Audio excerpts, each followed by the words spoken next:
And continuing in COVID-19 updates in TNT, as yet another new case has been recorded, bringing the country's total to 137. According to the Ministry of Health, during a virtual news conference on Saturday, Dr. Roshan Parasram indicated that the fourth case came from the United States and was placed in quarantine and transferred to the Cora Hospital on Saturday evening. This following the return of 76 nationals from Grenada on Friday, where 3 persons were tested positive for COVID-19. According to the Minister of Health, Terence Dayal Singh, during the virtual conference on Saturday, he has cause for concern as there are indications that the virus is in circulation in the country without being detected. However, Dr. Parasram noted that TNT is still classified as not having cases of community spread of the virus. And in the political arena, as the tension continues with election, Prime Minister Dr. Keith Rowley has accused United National Congress candidate for Diego Martin West, Marsha Walker, of slandering his name. This comes after Walker attempted to greet her political opponent at the Point Commander Regional Complex, Diego Martin, on Friday, but was blanked. This occurred shortly after Ms. Walker filed her nomination papers, but Dr. Rowley accused UNC's Ms. Walker, claiming she slandered his name, and she immediately walked away. And continuing, the UNC candidate continued to make headlines as on Saturday, Police Commissioner Gary Griffiths shut down Ms. Walker's political campaign in Chaguaramas as they were causing traffic and also had no approval from the licensing authority and the Commission of Police office. The PNM motorcade was also halted by Commissioner Griffith as they too were disrupting traffic. Both the PNM and UNC campaigns were stopped. The commissioner stated clearly that it works both ways for both UNC and the PNM and was not pinpointing anyone. An incident which occurred in central Trinidad on Saturday afternoon left a 30-year-old Longdenville man dead following a freak accident in Enterprise. The man has been identified as Kerwin Max McKenna of Fleming Street, Longdenville.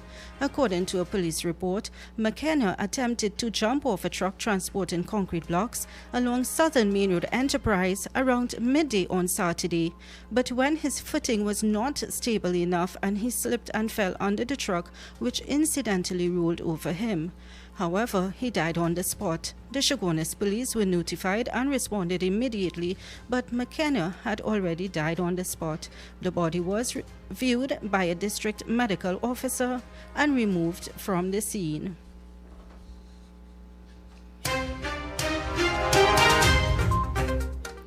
And on to some regional news in Curacao. There are now 3 new cases of COVID-19 on the island since the opening of the border. Curacao, like some other countries, faces another case of the coronavirus, as on Friday evening a new corona infection was registered. The virus entered Curacao from a U.S. citizen who entered the country via Aruba and made it to the second COVID-19 case last week. However, the case is related to the first one. According to a report, the patient is in mandatory quarantine because he arrived from America and was tested positive a day later. Earlier this week, coronavirus was found with a U.S. soldier at the FOL base.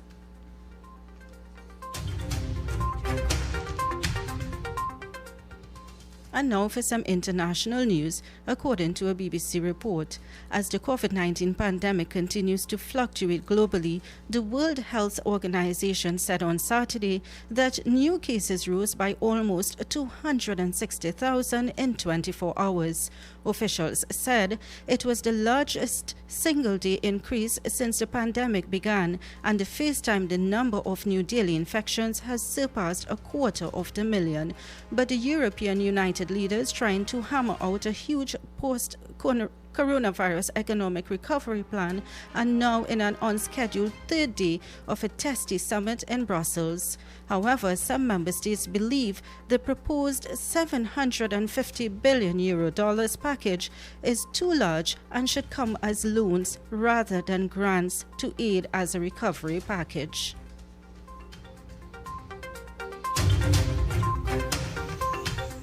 And on to the weather forecast for today. Showery spells will occur in varying localities. Heavy showers or thunderstorms are expected in a few areas. Improvement is expected towards a late afternoon. Seas light to moderate with waves 1 to 1.5 meters in open waters and near calm in sheltered areas. The present temperature is 25 degrees Celsius and expected to reach up to 32 degrees Celsius. High tides at 4:35 p.m., low tides at 10:04 a.m. and 9:48 p.m., sunset at 6:31 p.m. And that brings us to the end of the newscast. To 6 a.m., join us at 7 a.m. for more news. I am Uma Ratan Singh, wishing you a safe and blessed day and a successful week ahead.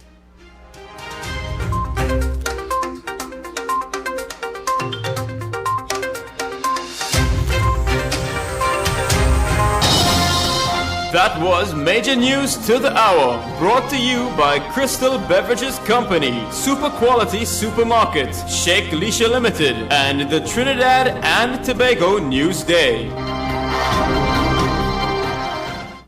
A&S Hardware and the General Contractors Limited of 107 Bonaventure Road in Gasparillo. For all your hardware materials from foundation to finish. Not forgetting all your general contracting needs. We have it all at A&S Hardware and the General Contractors Limited, located at 107 Bonaventure Road in Gasparillo. Just call Tiki Ali at 650-2180. A&S Hardware are wholesalers and retailers of plywood, an assortment of lumber, galvanized pipe, hollow section and steel. Customers can enjoy special prices on white pine and pitch pine doors.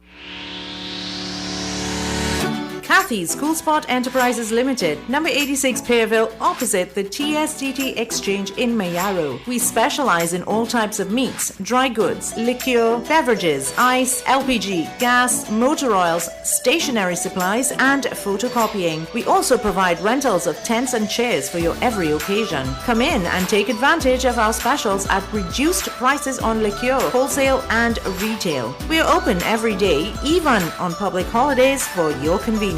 TT Post services are available here at Kathy's Cool Spot Enterprises Limited of number 86 Pearville, Mayaro, where our friendly staff will be happy to serve you.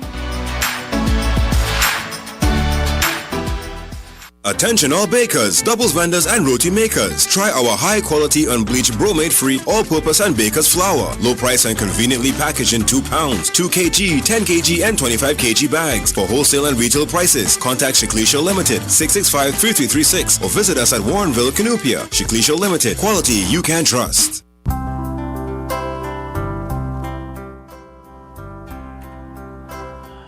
Indeed, and a very good morning, Trinidad and Tobago, and thank you very much for choosing 97.5 FM Hot Like Pepper. Let me remind you that we are broadcasting to you live from Couva in central Trinidad, the energy capital. I am Kenrick Jargonaut, and yes, both Nicole Dookie and myself, we will be taking you until the hour of 9 this morning. The time in the Republic of Trinidad and Tobago is just about 11 minutes here past the hour of 6 o'clock. Note that time check came to you through the kind courtesy of the Couva South candidate for the People's National Movement, Mr. Rajendra Rampasad. Well, it's that time of the morning where we present our daily horoscope. And presenting today's horoscope is Uma Ratan Singh. Good morning.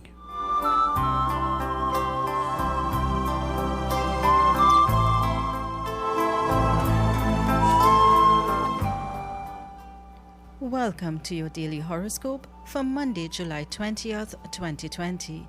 Let's see what the stars hold for you. Your daily horoscope is brought to you with the kind compliments of Jyoti's Puja Store, located at Main Road, Chase Village, for all your puja needs. I am Irma Ratan Singh. Good morning.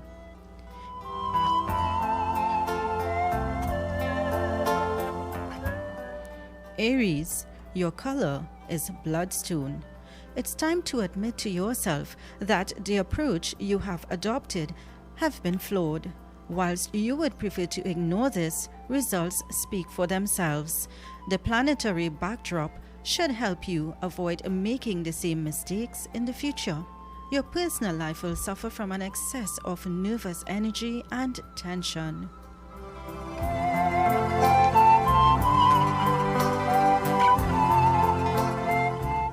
Taurus, your color is sapphire and emerald. The stars find you in an exceptionally dynamic and optimistic mood today. You're ready to stand up for what you want and defend your ideas. More so, you do in a way that gains you allies and supporters. In your personal life, it's time to have the conversation with your partner.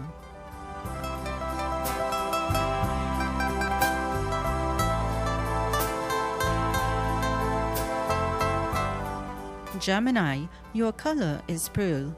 You need to stay alert today. There are many lucrative opportunities coming your way, and these could help you improve your life and move forward. But you will need to be swift on the uptake and act quickly and make the most of today's opportunities, as they will be the key that unlocks a future door, allowing your dreams to finally take shape and become reality.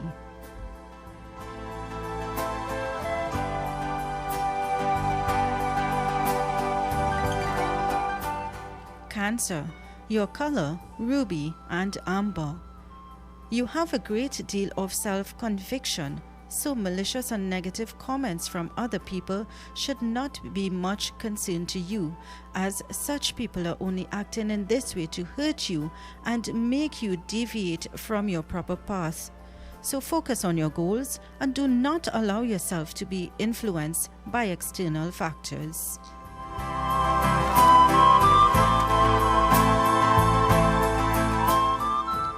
Leo, your color is peridot. Important issues that have proven intractable and whose resolution is key to unlocking your future success now become easier to sort out, unblocking the way forward.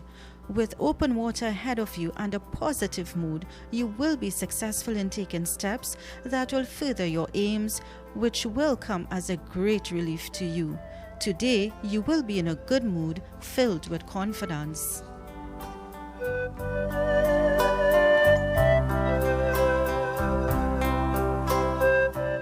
Virgo, your color is blue sapphire. You need to focus all your attention on addressing certain problems that have been troubling you and stressing you out. As soon as you rid yourself of these, you will be in a position to pursue a brighter and truly promising future. Keep a cautious stance with people who approach you, as you can never know their true intentions. The stars smile favorable upon your love life today.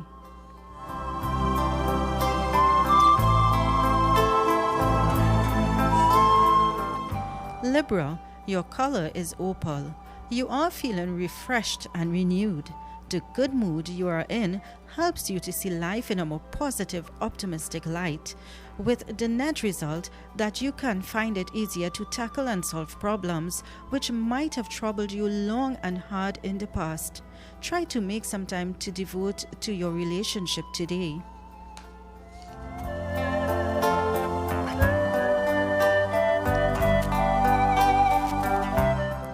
Scorpio, your color is topaz. Try to stay grounded and realistic today because you are likely to be faced with difficulties.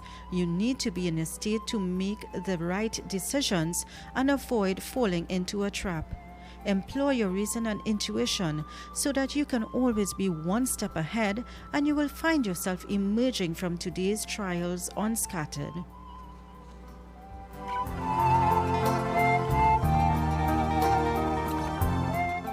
Sagittarius, your color is blue topaz. You will have the opportunity to widen your social circle today and start counting the number of rich and powerful new friends. Do your best to nurture these new relationships. They could provide you with the key to your future success, opening fresh paths for you to develop and even helping you to resolve problems that have been on your mind for some time.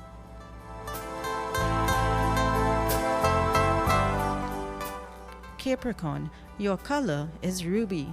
You're called to do your duty and discharge some urgent tasks today. You cannot put these off any longer, so do your best and get them sorted. Once you've done that, try to relax if you can. You will surely need it.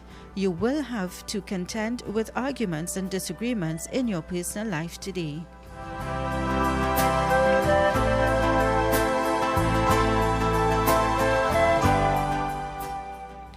Pisces, your color turquoise. You've thrown by the general upset and confusion that's reigning all around you, and you no longer know in which direction to move. Try to distance yourself from events. This will allow you to marshal your forces and better understand where you stand.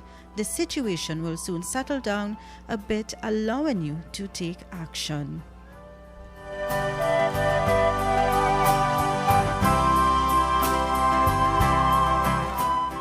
And that's your horoscope for today.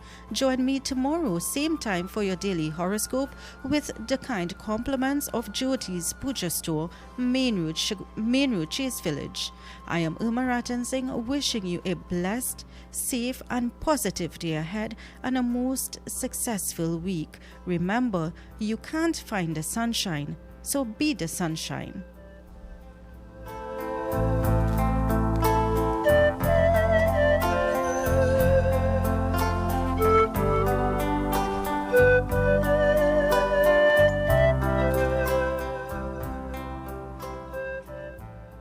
Jyoti's Puja Store is your one-stop puja store for all puja, wedding and cremation materials. Also available books, mithai and murtis made to order. Visit Jyoti's Puja Store today and be greeted with the kindest and most courteous staff with best prices and secured parking. Jyoti's Puja Store located at 542 Southern Main Road, Chase Village, Shigwanas. Contact 671-3849.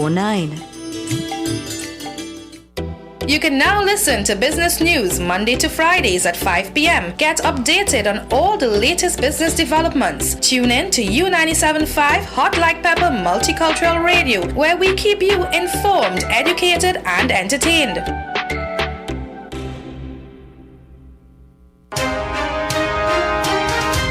Hi, my name is Nicole Dookie, and I am inviting you to join me alongside Kenrick Jaggernaut on U-Talk, Mondays to Fridays from 6 a.m. to 9 a.m. right here on U97.5 Hot Like Pepper Multicultural Radio. We will be bringing you all the information you need to know in the world of news and current affairs. You are also invited to add your voice, so call us live and let's get interactive.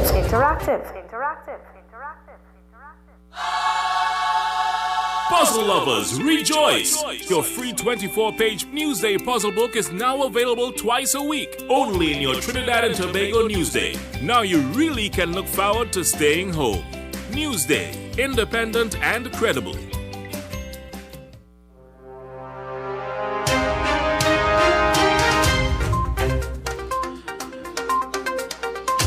Well, indeed, and a very good morning, Trinidad and Tobago, and welcome. Welcome to the airwaves of 97.5 FM, Hot Like Pepper. And yes, Nicole Dookie and myself, we will be taking you until the hour of 9 this morning as we look at the issues of the day, the challenges facing us here in Trinidad and Tobago, and also give you, our ardent listening audience, an opportunity to share your thoughts and to share your views with us. Note that you can get us this morning at 636-7547, 227-5739, and you can also WhatsApp us at 378-4975. Good morning, people. Good morning, and thank you very much for choosing 975 FM Hot Like Pepper Multicultural Radio as your medium of choice. Today it's Monday, July 20th, 2020, and at this time, let's take a look at some of the stories as published in today's edition of the Newsday newspaper.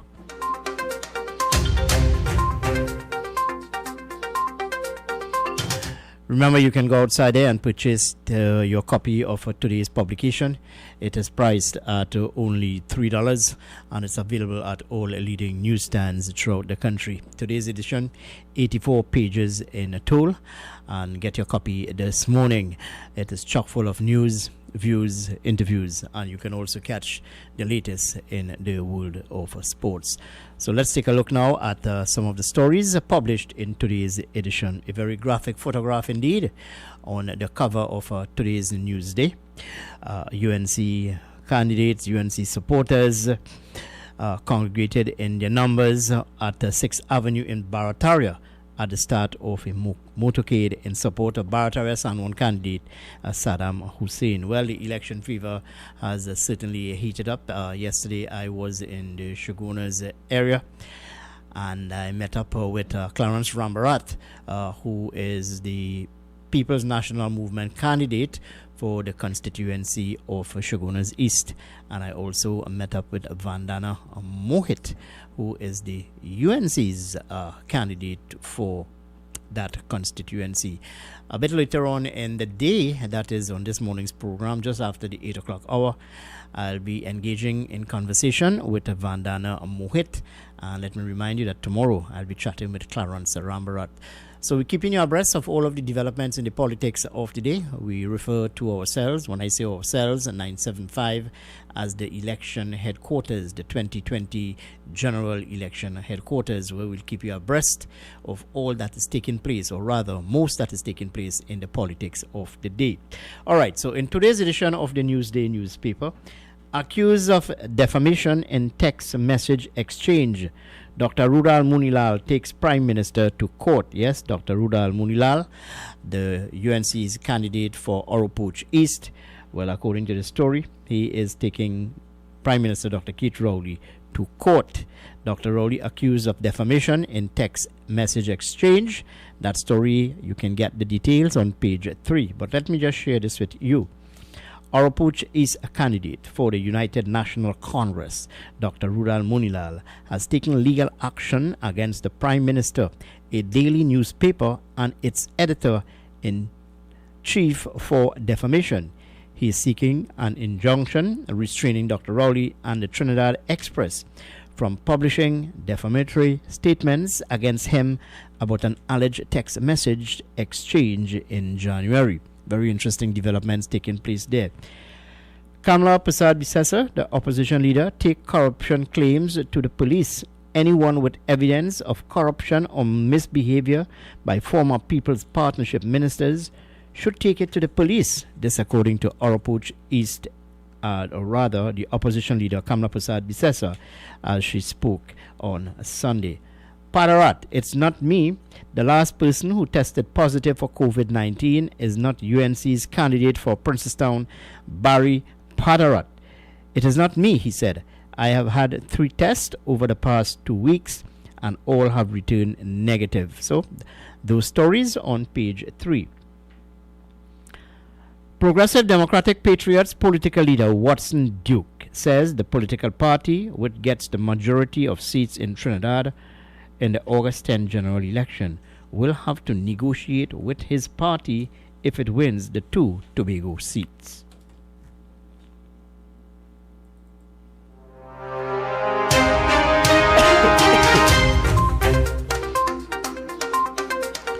So that's what's happening on page 3, or rather stories published on page 3 of today's edition of the Newsday newspaper.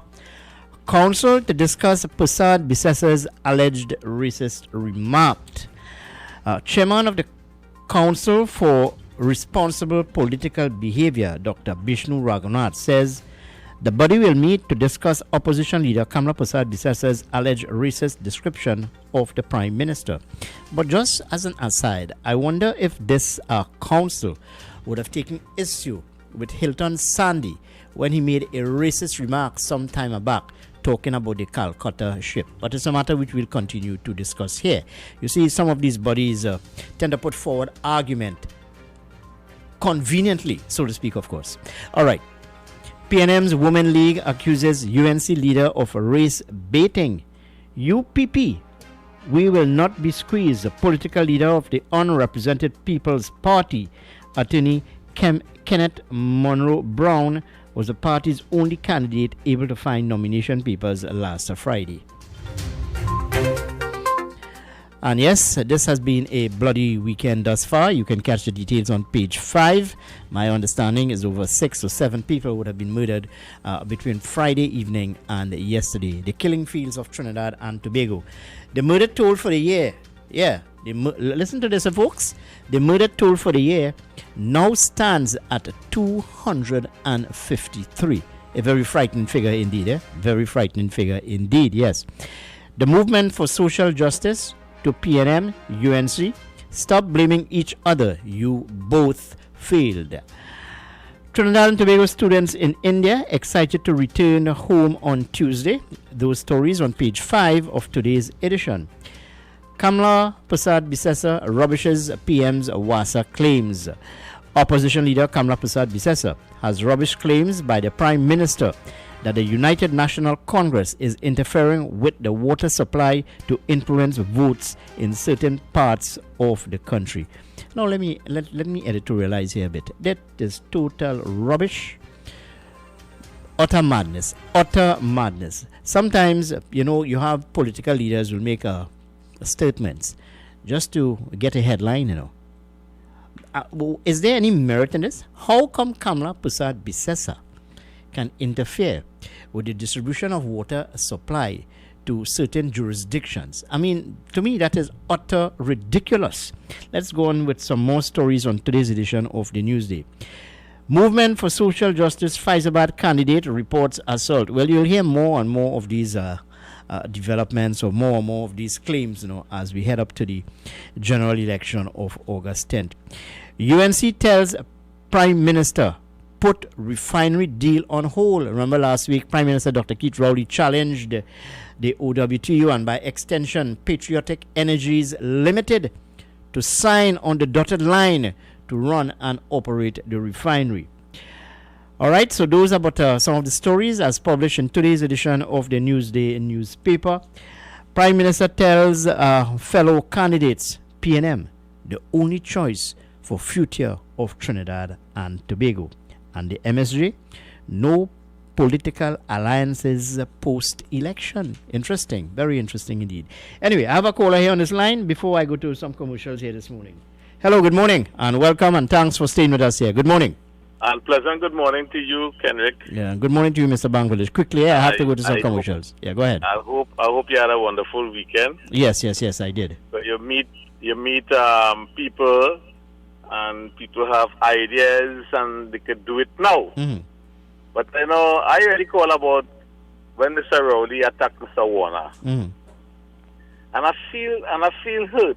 You know why? Because I feel hurt because it's the same Mr. Warner that defend Mr. Rowley when Mr. Rowley was in opposition, correct? He always defended Rowley under the People's Partnership when he was ILP. He defend Rowley all the time. All right, quickly, go ahead. Make your point. For Mr. Rowley, make your point. The enemy of my enemy is my friend. And today, I hear Mr. Rowley is chastising this man, calling this man out kind of name. You understand? I'll call back after a commercial break, my brother. All right, my friend. Well, thank you very much. Yeah, folks, I need to go to some commercials here this morning. The time in the Republic of Trinidad and Tobago, just about 30 minutes here past the hour of 6 o'clock. A note that time check came to you to the kind courtesy of Mr. Rajendra Rampasad, the People's National Movement candidate for the constituency of Couva South. Stay with us here, 975 FM, Hot Like Pepper. Puzzle lovers, rejoice! Your free 24-page Newsday puzzle book is now available twice a week, only in your Trinidad and Tobago Newsday. Now you really can look forward to staying home. Newsday, independent and credible. A&S Hardware and the General Contractors Limited of 107 Bonaventure Road in Gasparillo. for all your hardware materials from foundation to finish. Not forgetting all your general contracting needs. We have it all at A&S Hardware and General Contractors Limited, located at 107 Bonaventure Road in Gasparillo. Just call Tiki Ali at 650-2180. A&S Hardware are wholesalers and retailers of plywood, an assortment of lumber, galvanized pipe, hollow section, and steel. Customers can enjoy special prices on white pine and pitch pine doors.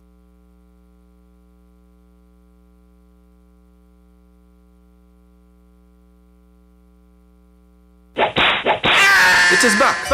Talk Your Talk is back. This is Mukesh Baburam inviting you to join me right here on U975 FM for the return of Talk Your Talk from 6 to 9 p.m. Enjoy your favorite segments and feel free to make your comments as we journey together.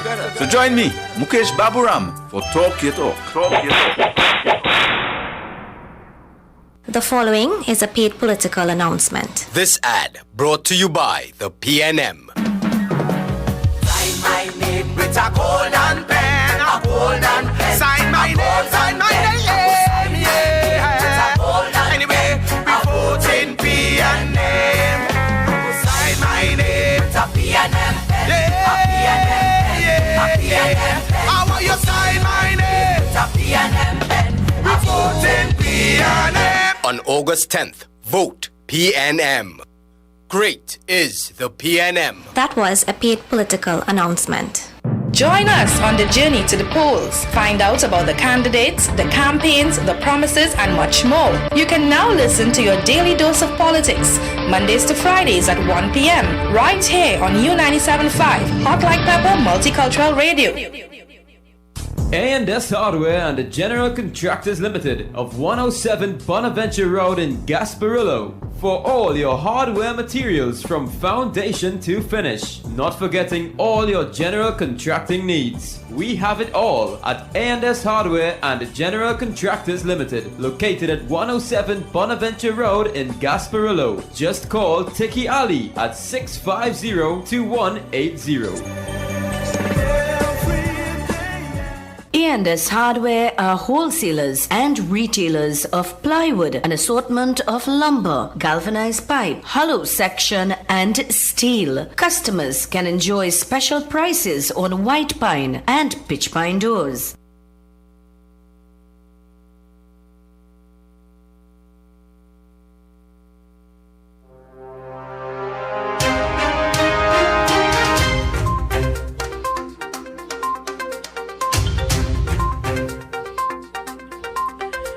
Yes, and thanks for staying with us here at 97.5 FM, Hot Like Pepper.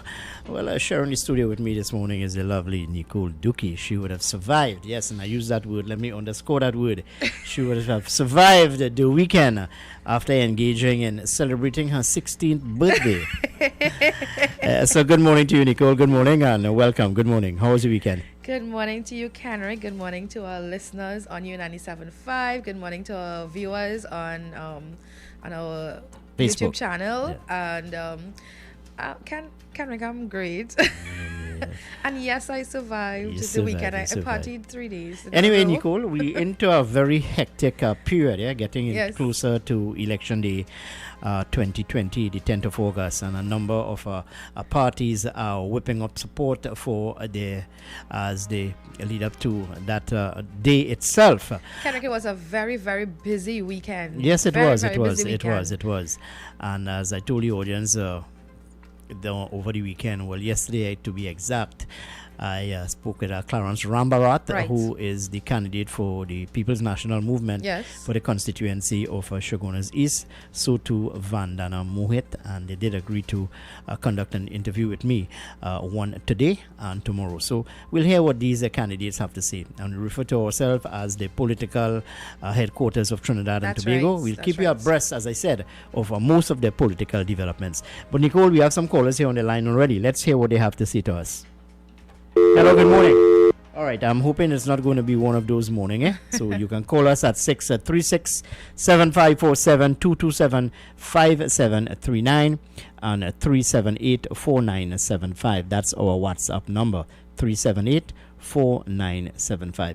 Nicole, I'm reading here this morning. Are you aware that 19 political parties will be contesting the August 10th general election? Well, I am.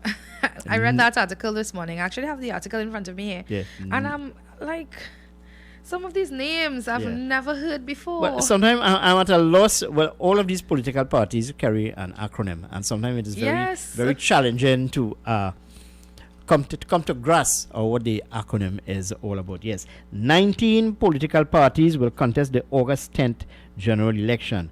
An update from the Election and Boundaries Commission yesterday stated that the Unity of the People political party is fielding one candidate in the constituency of Tobago West, bringing the tally to 19. The People's National Movement has 41 candidates, and the United National Congress 39 candidates in the parliamentary elections. So and to me, the PEP has 28 candidates. Yes. Yes. So to me, this is not a party, Shiva. This is a fete. Well, we can definitely see that when you look at what is being done on the streets with these campaigns. It's like Carnival in Trinidad, Carnival in July. Yeah? And yesterday I saw some children actually waving flag and buntings and what have you. I will not support that at any given time, because they don't understand. Why are you encouraging your children to wear these political t-shirts and wave these flags? Come on, parents, we need to be better than that. And even when you pose questions to some of these candidates, they really cannot answer you. No, as not to at all. How are you prepared to move the constituency? What are your plans? What are your short-term goals and what have you? To me, it's just a lime.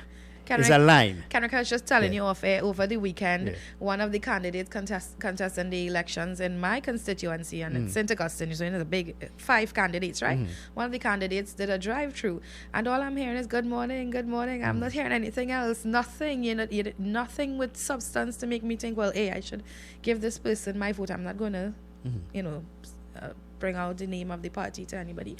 But the thing is that, come on, you need to tell us, you need to tell me what you can do for me so that I can vote for you, because I don't vote for party, I vote for representation. So you have to present yourself to make me feel comfortable so that I will say, okay, I can give this person my vote.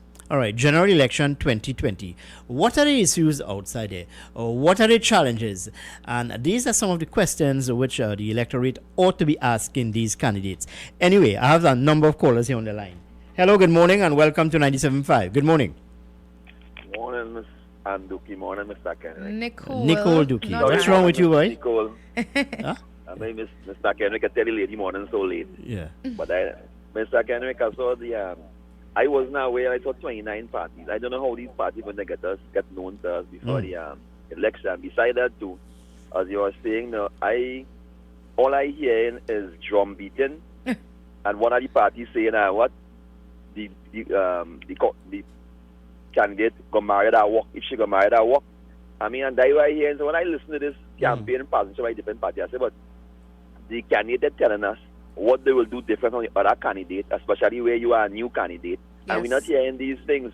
Even like the 2 main political parties, they have their manifestos, so that's general thing. But you, the candidate, not telling us what they're going to do differently in representing us in different countries. And you're not hearing, you're hearing after that music shock and people shaking and right. Yes, yes. And with that party. And the type of songs that they're using, the melodies that they're using for the campaign songs. It's real sick. So when I heard this on a particular campaign, the candidate got married at work, and that way they beat us about wait, kind of. I mean, so let's see how it goes. All right, well, I hear you. And some time back, I told you and the listening audience that I'm hoping that this election campaign, that the candidates deal with the issues of the day. All I'm hearing, or rather most that I'm hearing, is one set of bacchanal who did not do what, who did not do this, who sleep with that one, who thief money, and that's all you're hearing on the campaign, Hello, good morning, and welcome to 975. Good morning. Morning, Kenrick, and morning, Nicole. Good morning. Good morning to you, sir.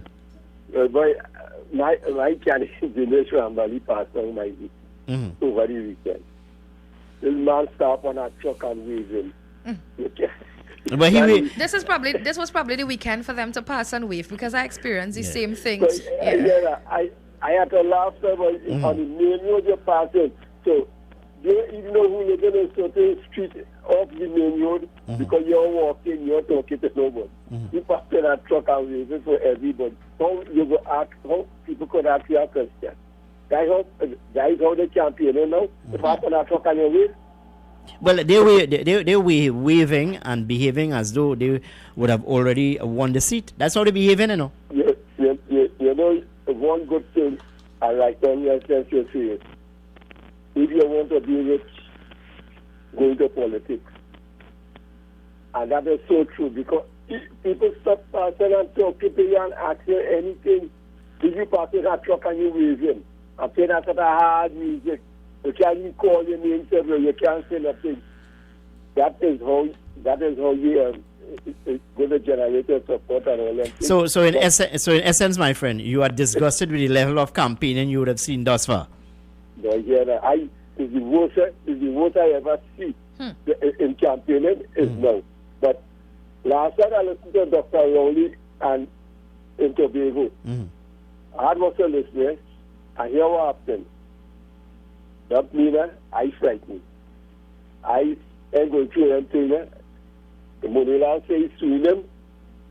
You know for when Munila sue him, and then Munila sue him, and then he continued talking, and let them fight their own battle. I died in problem. I okay. The score is 90-3. All right, my friend. Well, thank you very much.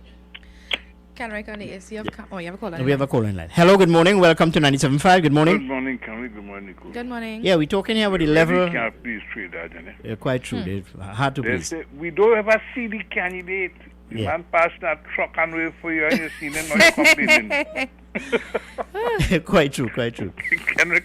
No, but it is usually see the... When they say that the UNC, doing what this was under, 2 Sundays ago, Minister Hines was on the station.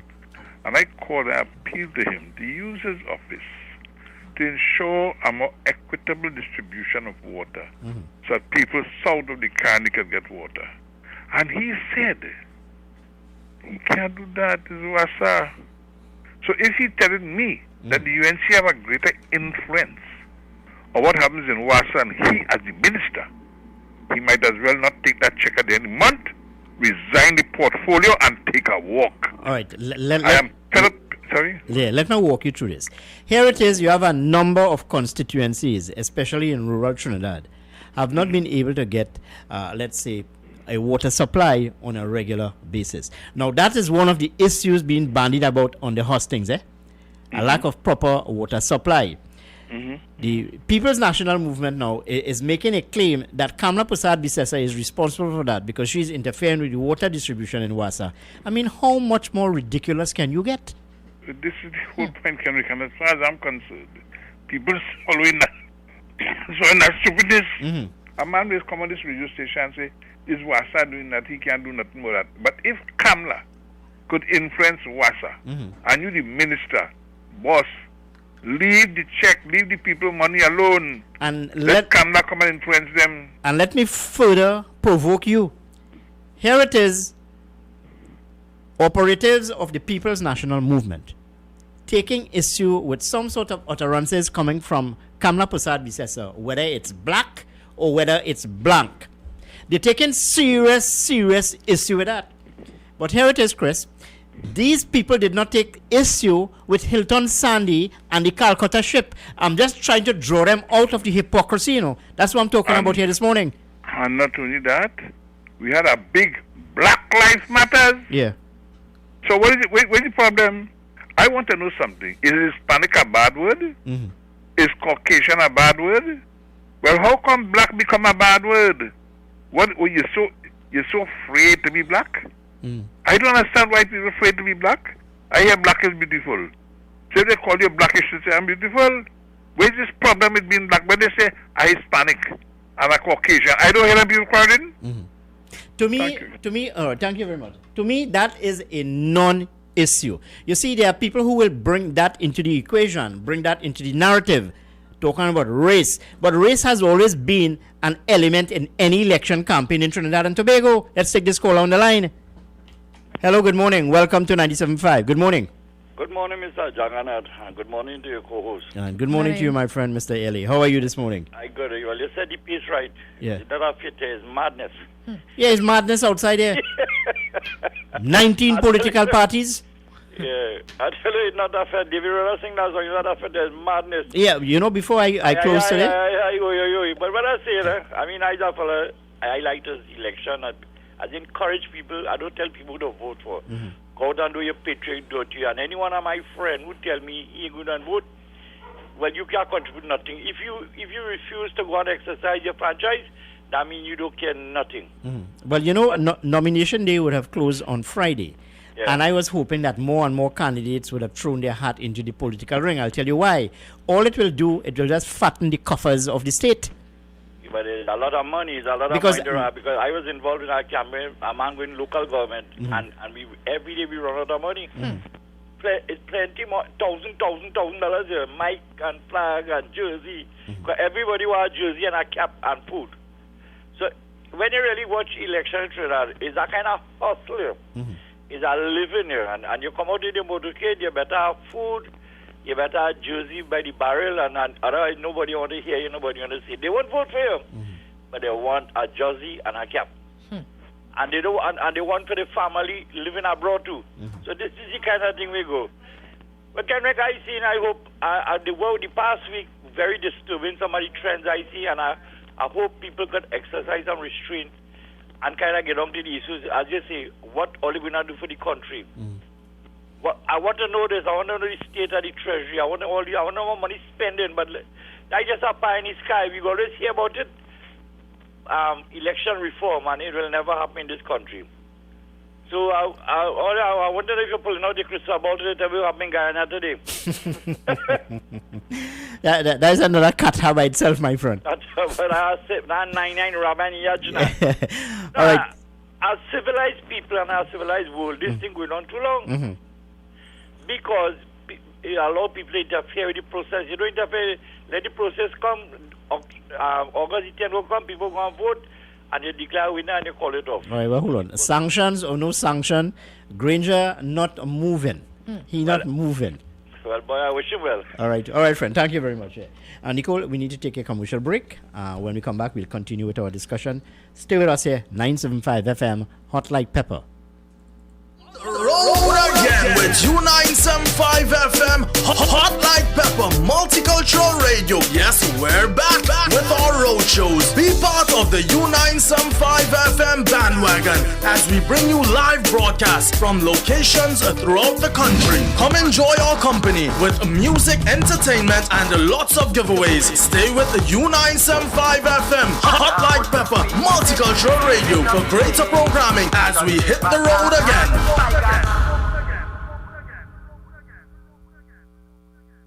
Davidson Safety Garments for all your industrial safety supplies. We supply a wide range of industrial needs such as face masks, coveralls, shirts and pants, jackets, aprons, lab coats, fire-resistant clothing, steel-toe boots, and we also do embroidery and printing. Visit Davidson Safety Garments Industrial Supplies Limited at number 163 Southern Main Road, Marabella, or call us at 289-0506, 289-0507, 289-0508, or WhatsApp us at 773-3863. Our fax number is 653-9271, or you can email us at sales@davidsonsafetygarments.com. Whatever your safety needs, we can supply. I have journeyed. Greeted in the wonderful name of Jesus. My name is Bishop Kelvin Khan from Endurance Ministry International. Our new location is in Railway Road, Londonville. You can tune into 97.5 every Sunday morning from 6 a.m. till 8. Tell your nanny and your nana, Jesus is the answer. U97.5 Hot Like Pepper Multicultural Radio is now on Facebook. Like us, follow and share our page. We'll be sharing the latest news, tips and much more. You can also view what's happening in our studio. Find us on YouTube and subscribe to our channel at RCL U975. The following is a paid political announcement. This ad brought to you by the PNM. we'll be fine. Look, we made the right choice every time. Still a job to be done and a race to be won, and we know we will win every time. Just keep the faith, heads up high. We're together in this, you and I. Yes, the job will be done and the race will be won, and we know we will win every time. And we go vote for the love of we country. We go vote to protect the treasury. Vote is only Dr. Rowley, the right choice for TNT. PNM is the choice, PNM is the voice, PNM all the way on election day is the right choice at the right time. Hands in the air for the police, hey. On August 10th, vote PNM. Great is the PNM. That was a paid political announcement.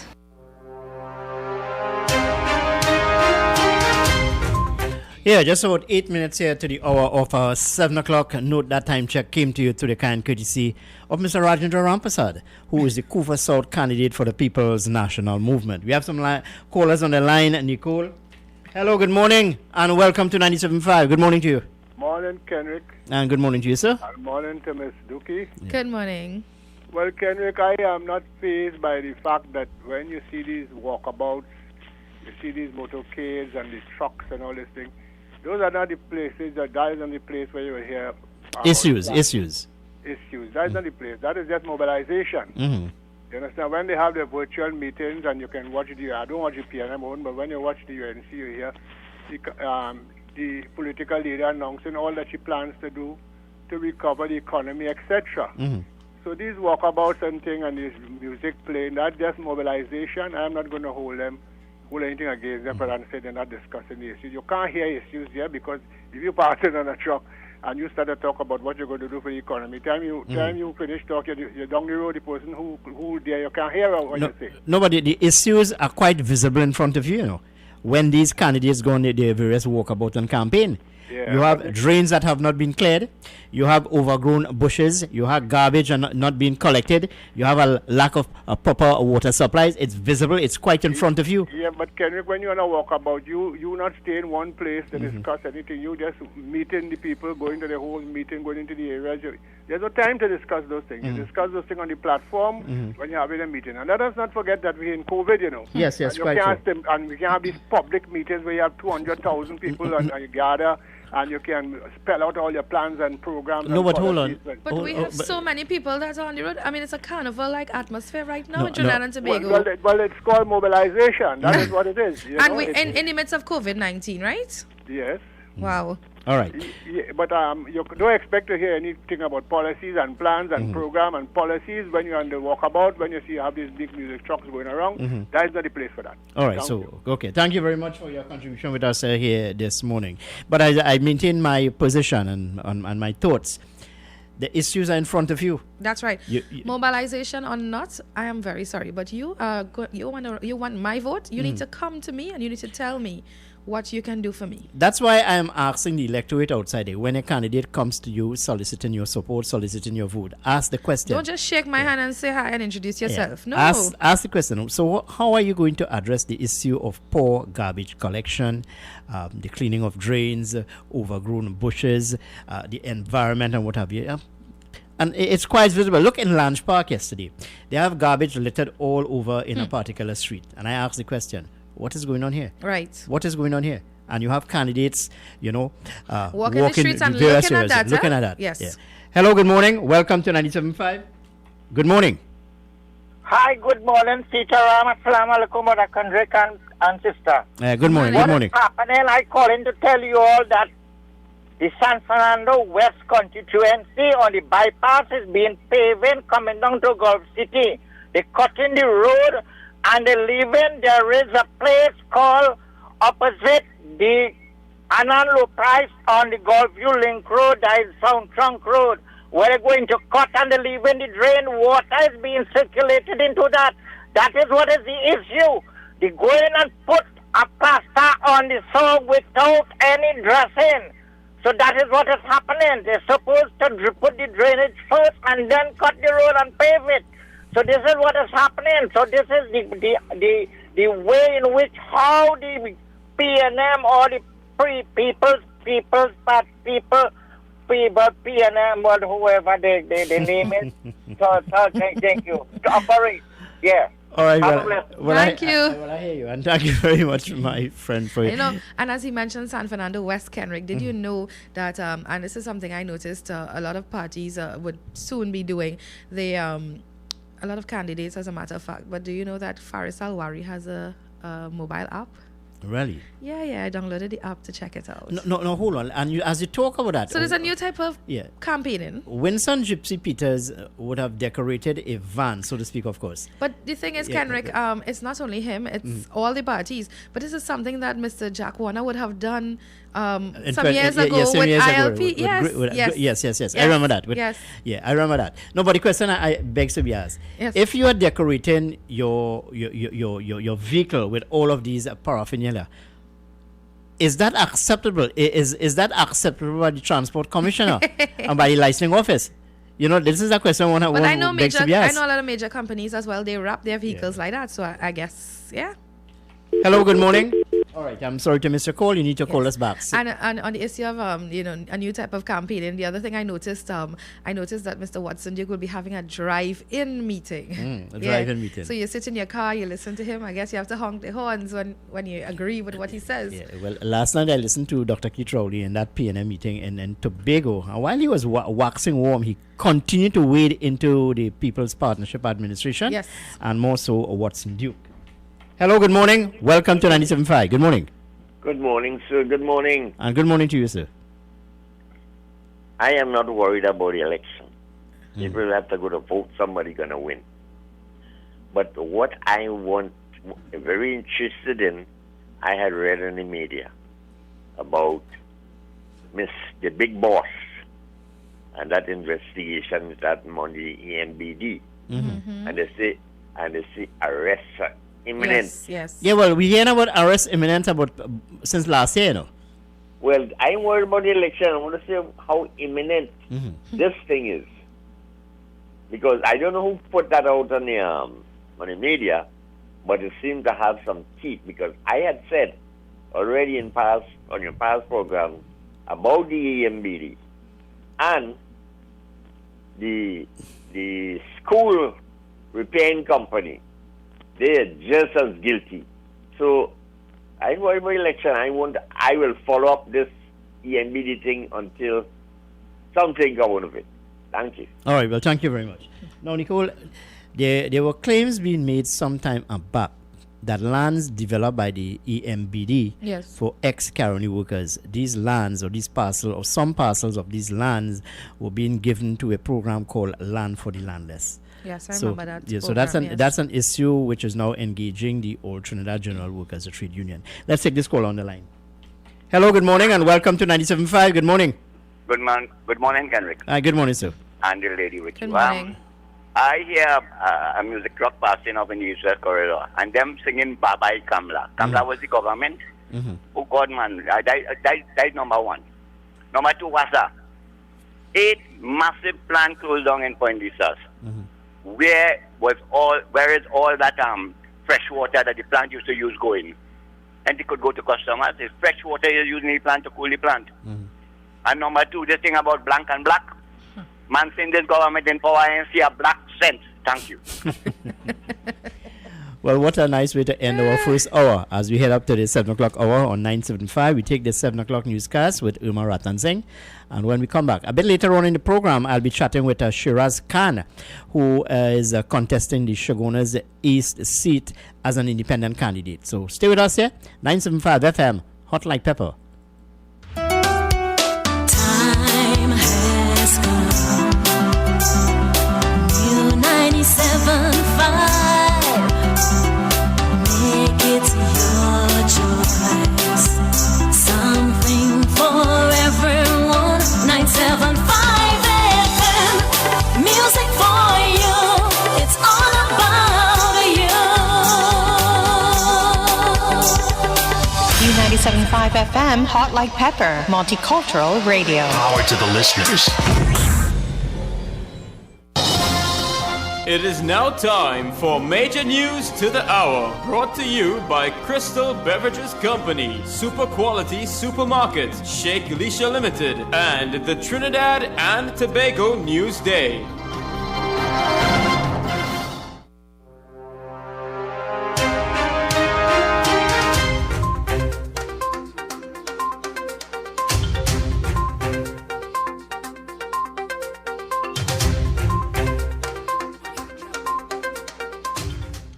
This is the 7 a.m. news on U97.5 Hot Like Pepper Multicultural Radio.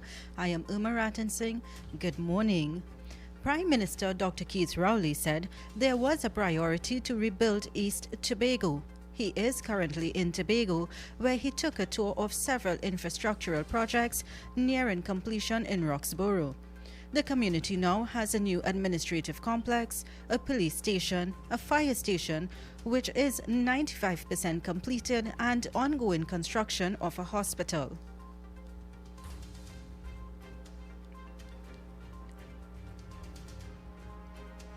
There was a time when Roxborough was a thriving centre, and you had Scarborough in the west and Roxborough in the east, but Roxborough had fallen into a bit of hard time.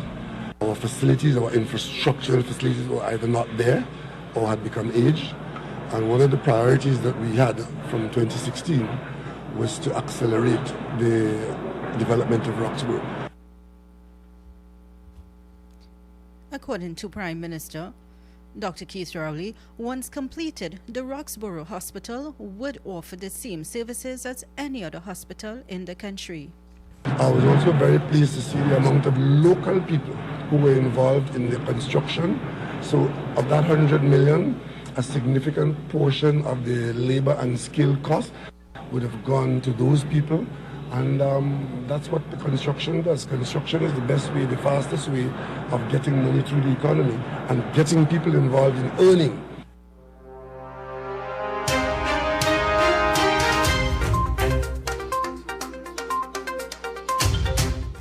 Nationals stranded outside of Trinidad and Tobago will be taken care of once the United National Congress becomes the next government.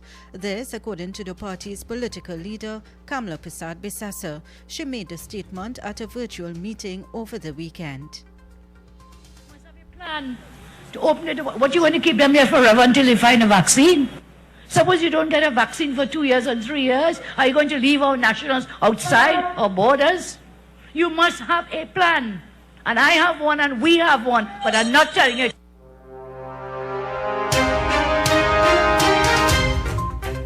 Even though the UNC's plan was not made public, the party's political leader is promising once she is allowed to lead this country, she will ensure those who wish to return will get to do so. We have a plan to allow our nationals to come, and I find it disgraceful and disgusting that you have let in over 4,000 people in this country and nobody knows what was the criteria to let them come home.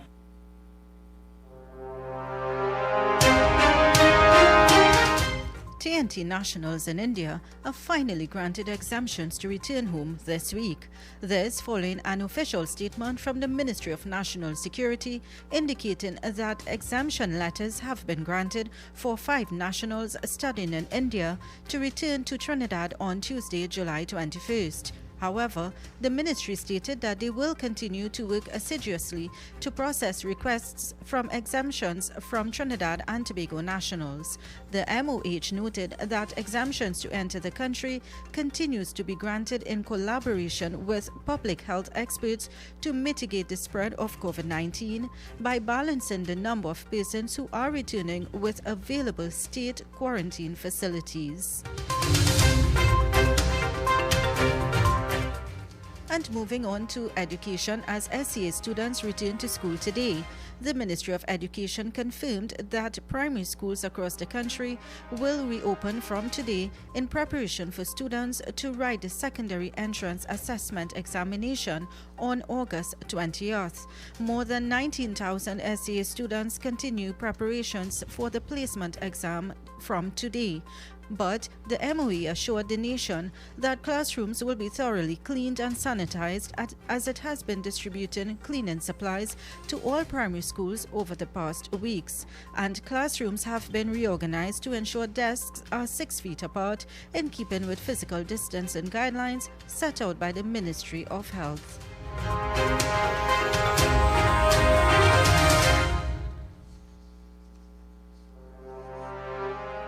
And in the crime spotlight, a firearm and ammunition were seized by police officers who were tipped with information while on duty on Saturday afternoon. According to police reports, officers of the Northeastern Division went on a search according to the information received, which led them to Building C, Paradise Heights, Morpher. They continued a search in the washroom area of the building and discovered one black Beretta pistol with 1 magazine and 15 rounds of 9mm ammunition. The weapon and ammunition had been hidden under a sink and seized by officers, but no one has been arrested. And continuing in the same light, a 30-year-old man of St. Madeleine was shot dead on Saturday night. According to police reports, the deceased was identified as Kwame Sandiford of George Street, St. Madeleine. George was well known to police, having been detained on a drug-related inquiry and allegations of assault. On Saturday night, residents reported hearing several loud explosions, and on checking, they found Sandiford lying on the ground in a pool of blood. However, the police and paramedics were notified, but Sandiford succumbed to his wounds.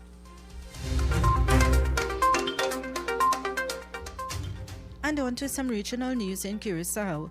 There are now 3 new cases of COVID-19 on the island since the opening of the border. Curacao, like some other countries, faces another case of the coronavirus as on Friday evening, a new corona infection was registered. The virus entered Curacao from a U.S. citizen who entered the country via Aruba and made it to the second COVID-19 case last week. However, the case is related to the first one. According to a report, the patient is in mandatory quarantine because he arrived from America and was tested positive a day later. Earlier this week, coronavirus was found with a U.S. soldier at the FOL base. And making the news internationally in the U.S., according to CNN reports, Mayor of Portland, Oregon, Ted Wheeler, has renewed his call for federal troops to leave the U.S. city, accusing them of abusive tactics against protesters. According to a CNN report yesterday, the mayor said that the troops are sharply escalating the situation and are leading to more violence and vandalism. There have been nightly protests against police brutality in the city since the killing of African-American George Floyd in Minneapolis in May.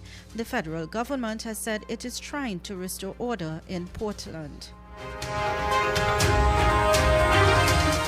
And on to the weather forecast. Today will be partly cloudy to cloudy, with showery spells occurring in varying localities. Heavy showers or thunderstorms are expected in a few areas, with gradual improvement by late afternoon. Seas slight to moderate, with waves 1 to 1.5 meters in open waters and near calm in sheltered areas. The present temperature is 25 degrees Celsius and expected to reach up to 31 degrees. High tides at 4:35 p.m., low tides at 10:04 a.m. and 9:48 p.m. Sunset at 6:31 p.m. And that brings us to the end of the newscast for 7 a.m. Join us again at 8 a.m. for more news. I am Uma Ratan Singh, wishing you a safe and blessed day and successful week ahead.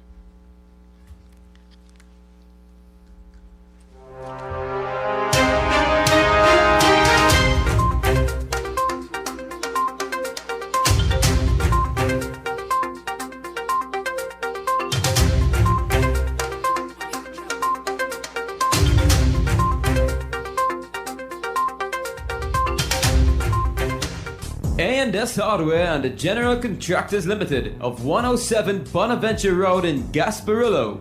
for all your hardware materials from foundation to finish. Not forgetting all your general contracting needs. We have it all at A&S Hardware and General Contractors Limited, located at 107 Bonaventure Road in Gasparillo. Just call Tiki Ali at 650-2180.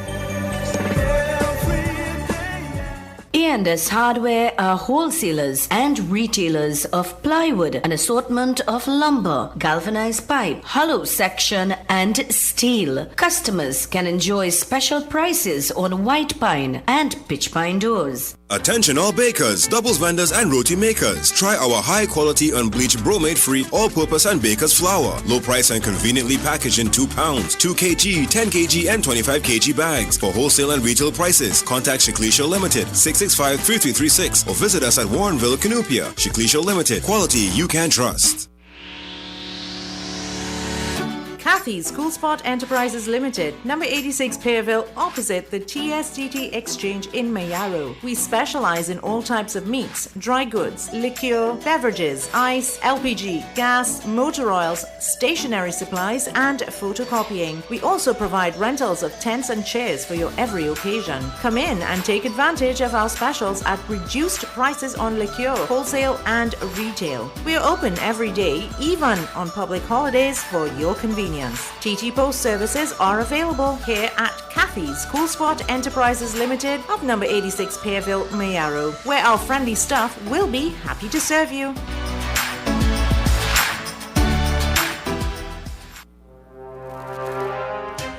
Yes, indeed, and thanks for staying with us here at 97.5 FM, Hot Like Pepper, just about 12 minutes past the hour of 7 o'clock.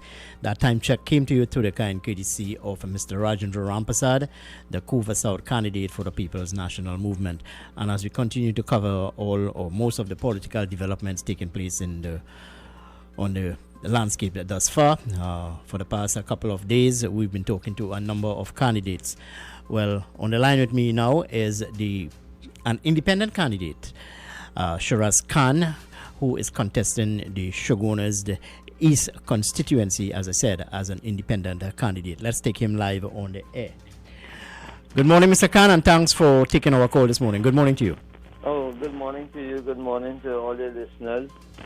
Thanks for having me. All right. Well, we've been trying to give most of the candidates an opportunity to share their thoughts and to share their views, to keep us abreast as to some of their objectives should they win the necessary constituency ahead of the 2020 general election.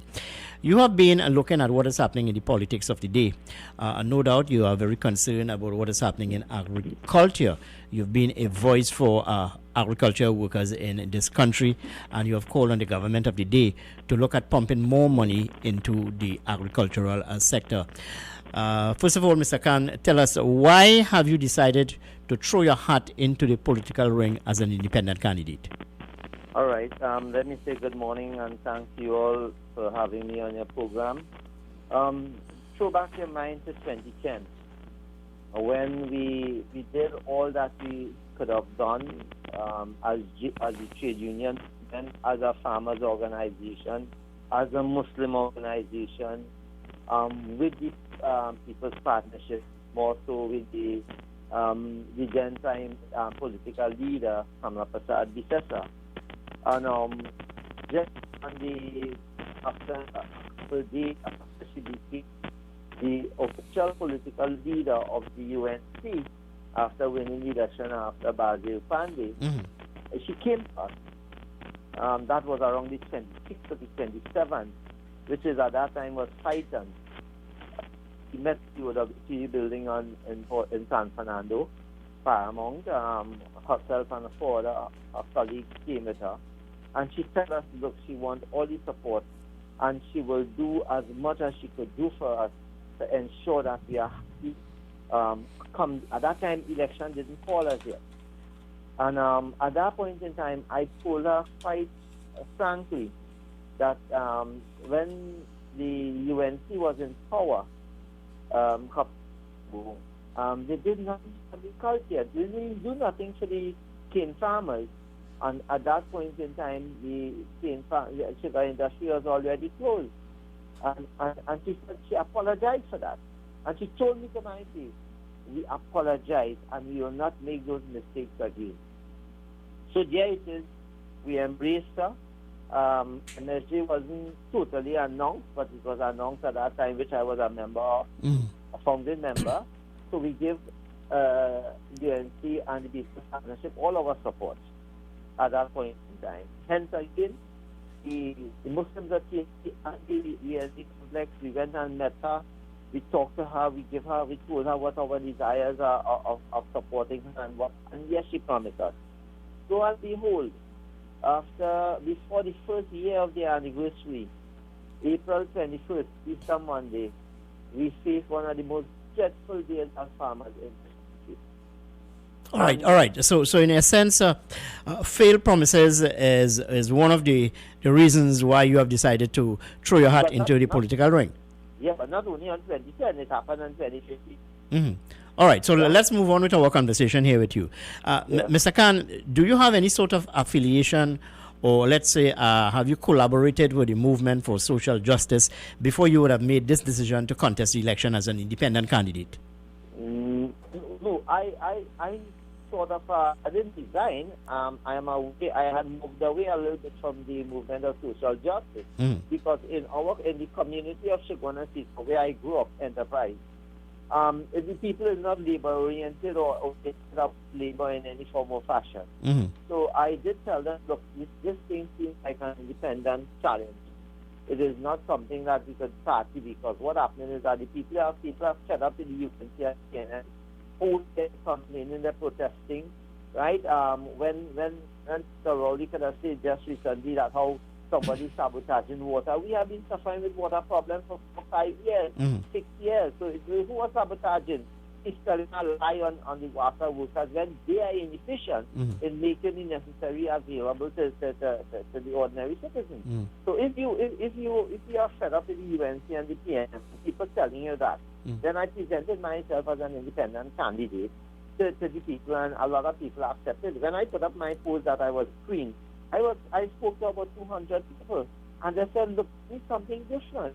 And that's one of the reasons why I'm here today, because I am fed up with the UNC and PNM promising us they'll do this and they never do it, and then people here and doing it again. So what do you do as a citizen? People, you keep fighting for people and you're not doing anything.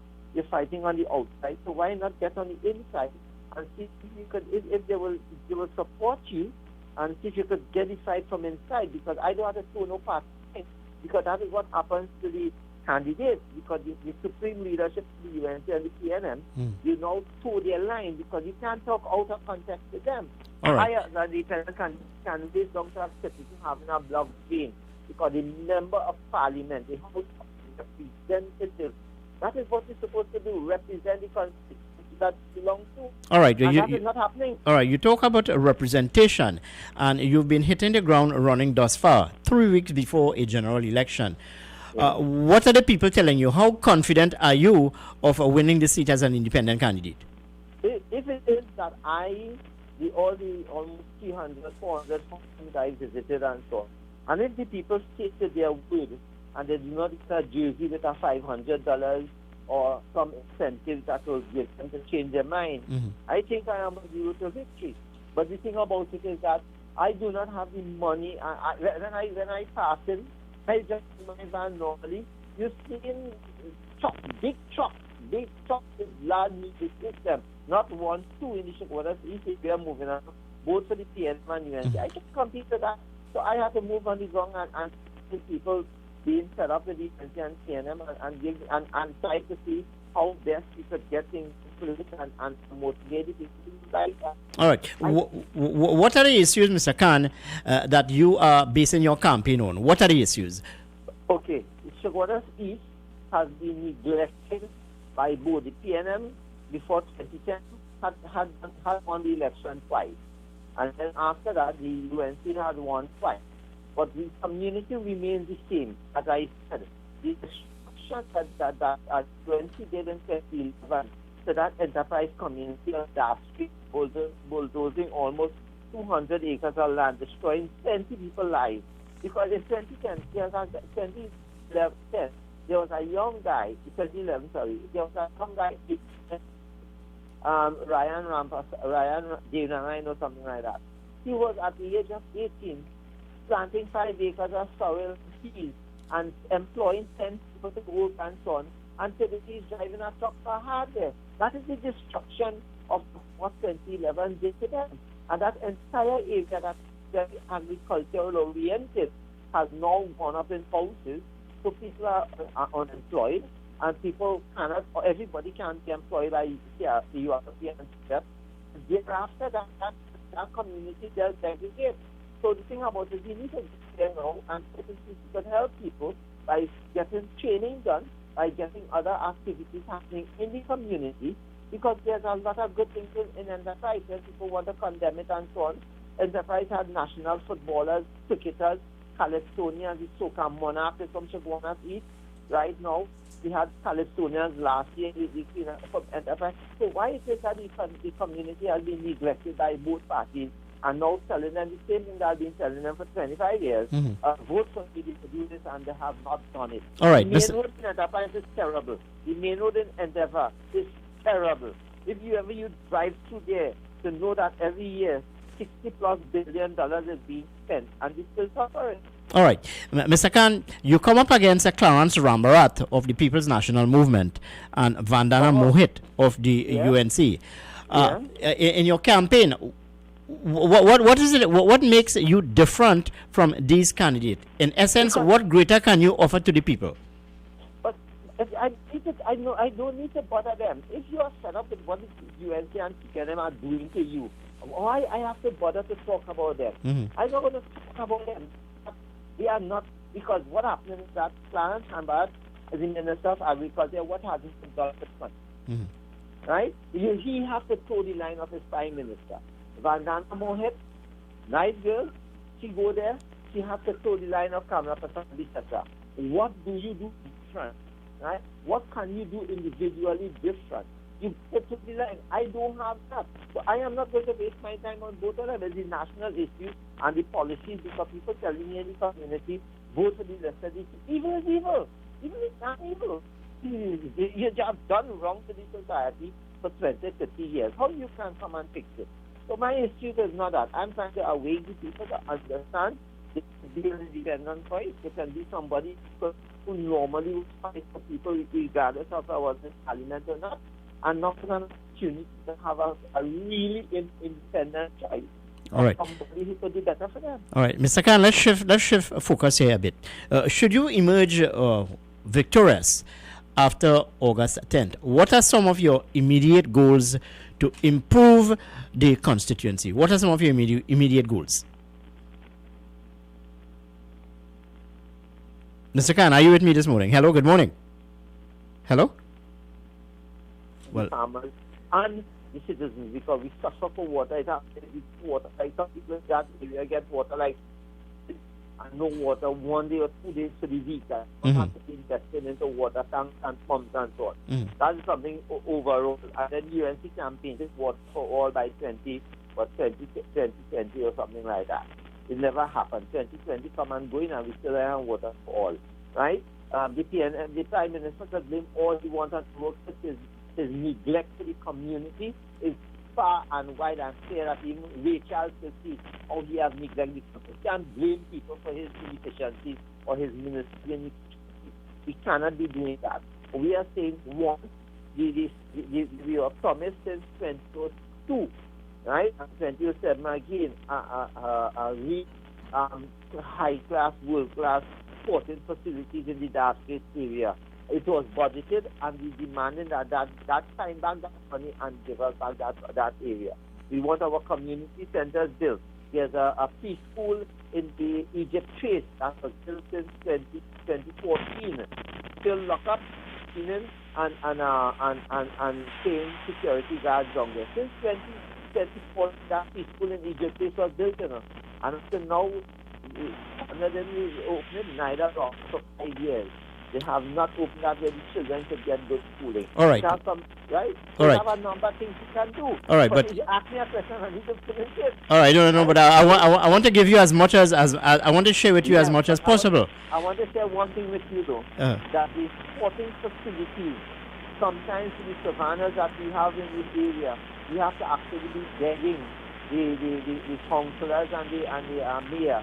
But with Bandana right now, we have got some help in terms of thing, because the new elections were coming. So the fisheries grounds are being cut regularly and being refurbished a bit. But those are necessities. It's not that we do them a favor. These are things should be done with people having to be begging for it. These are necessities. Once you put yourself up in office, those are necessities. You don't do nobody favor by building a house or cutting a savanna. Once you put yourself up in office, those are the requirements to be a representative of the people. All right. But you are a voice for agriculture in this country. What's your vision for agriculture? What would you like to see happening in the agricultural sector going forward? Not being treated as the bastard child of the economy. And showing for donkey years and Rambad and fooling people that he has given them lease. Is not a lease, it's a letter offer. Right? The ex-county workers in those areas, too long they were given land, some of them don't even have access to their land in the community here. They're still waiting on dry season so they could go into the land, lack of water reserve for the farmers to plant during the dry season, and in the rainy season they don't have access to the land is flooding. There are a number of simple things, and I tell you, none of the government, because under the UNC,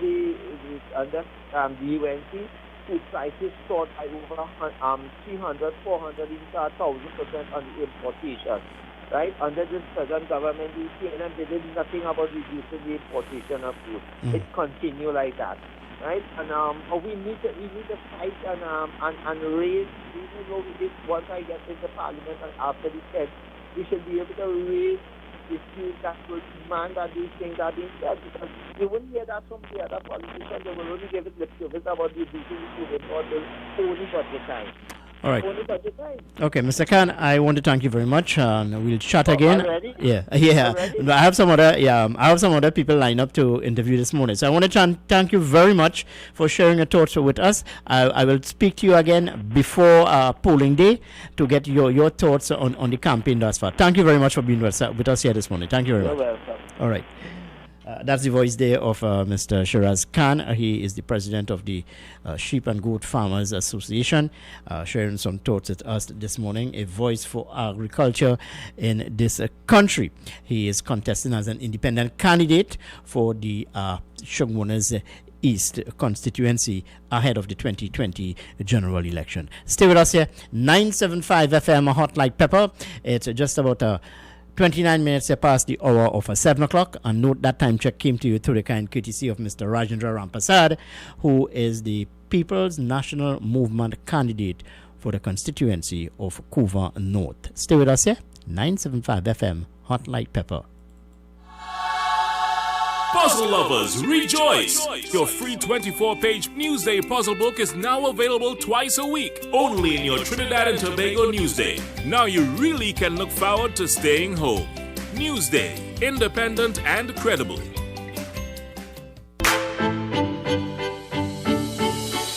Visit Eddie's Pharmacies Limited newest location inside JTA Supermarket C3 Center, Current Village, San Fernando. They offer blood pressure, blood sugar, cholesterol and pregnancy testing, as well as all pharmaceutical products and over-the-counter drugs, along with CDAP prescriptions. Sagicor Carry Care International Medical Card, Guardian Life Provider Card and Republic Bank points are all accepted at their 3 locations of Eddie's Pharmacy Limited. RS Building, Rosha Douglas Road, Barrackpore, GN Building in Pinal, and C3 Center, Current Village, San Fernando.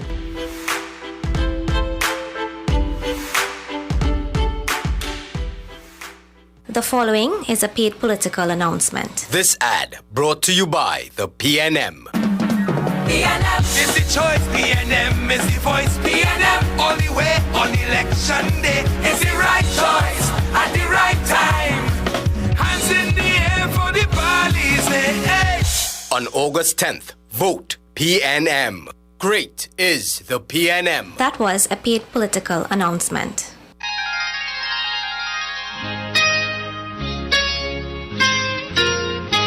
This is Samaru Ramru inviting you on a journey down memory lane with enchanting songs on the program Nightline. Mondays to Thursdays, 9 p.m. to 12 midnight. Let your heart sing along with the music on U975 FM, Hot Like Pepper, Multicultural Radio.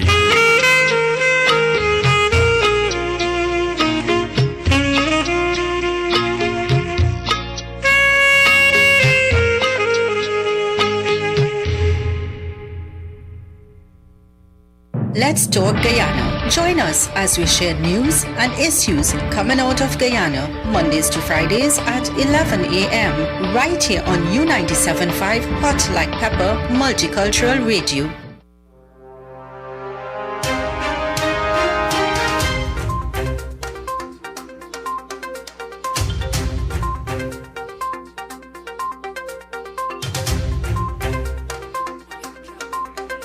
Yes, indeed, and welcome back to 975 FM, Hot Like Pepper. As we move up to the hour of 8 o'clock, you can call us here this morning at 636-7547 and 227-5739. You can also WhatsApp us at 378-4975.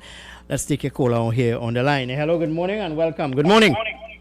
Morning, Mr. Kenneth again. Morning, Miss Nicole. Yeah, good morning. Well, listen, Mr. Khan, he sung confident, and well, he was comparing himself with his music shocks and so on. But at the end of the day, I find his song, he sound better than the others. I mean, they have a short campaign. So I think, in my balance, honestly, I think he should be given a chance in the area to see what difference he can make with the in some representation. I mean, in some areas they are limited due to the fact they are government control, but I mean the issues are ventilated enough. I think you can have some impact. No, but certainly he is a voice for agriculture in this country, and you've been talking quite openly about the challenges facing this sector, and he would have made certain recommendations and so on. Go ahead, I'll listen to you. Yeah, well, he was always vocal about that. That's one thing you have to give him for. In fact, I mean, he put the money where he mouth. He decided to throw his hat in the ring and see the people give him a chance. If you also, he was the voice in the area there, and if you all so interested in getting improvement, you all have seen what happened over the last 10 years, the two different political divides. I think he needs to be given a chance in the honest view there. As one of our regular callers, you have always been quite concerned about what is happening with education. And today, over 19,000 SEA students will be heading to school as of this morning to continue preparation for the SEA exams, which is on the 20th of next month. You've been in and around the Princestown area. Can you tell me what is happening? What is happening in terms of whether these schools are prepared or not? Well, the school near to you there, sometime I passed and I saw they have they have a sink to the front and some other things. And so far I was in contact with a couple of the other schools. I mean, the denominational schools normally kind of prepare for themselves, but I don't have a feedback on the government school. I get feedback on that in the area now. Well, one of the government schools where my son attends, I was later to get the principal, so we kind of put things in place as far as possible, and we are waiting some supplies in the ministry. So that is as far as it is. But I think so far we are prepared for this morning. All right, friend. Well, thank you. Yeah, thanks. Well, note that it's not the schools open for all students.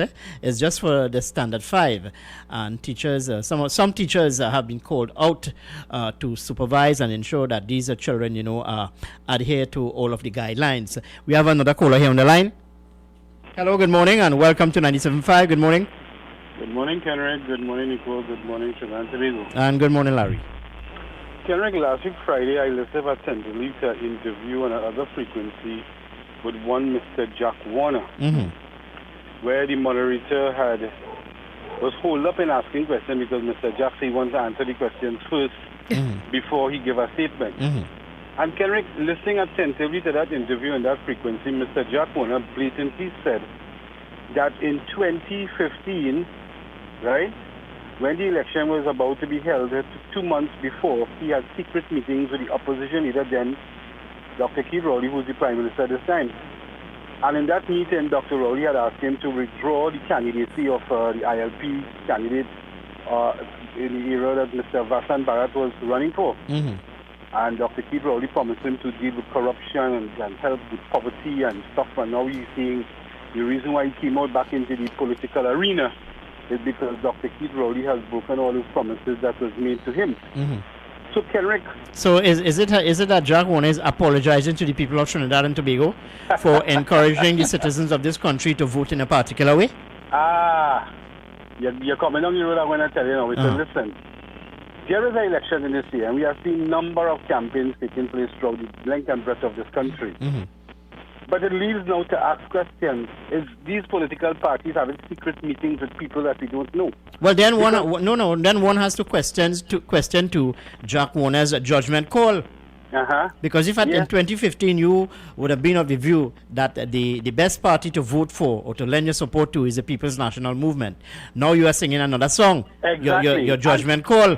That is why Friday when I called you in the morning and I started to laugh and I said, well, yes, this man going back up in the political arena. I have to laugh, Kenrick, because these politicians really, really do lie to citizens, just to get in a seat and make themselves comfortable for 5 years. It's 19 political parties, Larry. How much? 19, Larry, 19. He's on it. Well, look, pressure here. But Kenrick, that, I listened to Mr. Eri a while ago when he spoke to you. And he said it is your right to go out and vote and support a party. But Kenrick, let me ask you this question. As you into this business longer than me, and you are very much older than me. Kenrick, if you find a party and I'm not suiting you as an individual and not attending to your matters and helping you with your problems, because that is what you vote for, who to really vote for, Kenrick? All right, good. Good question. And let me respond to you this way. Party come, party go. Government come, government go.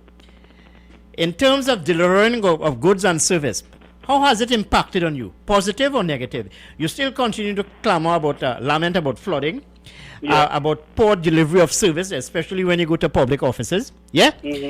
Grocery prices out of hand. People, I pity housewife outside there, I pity them, honestly.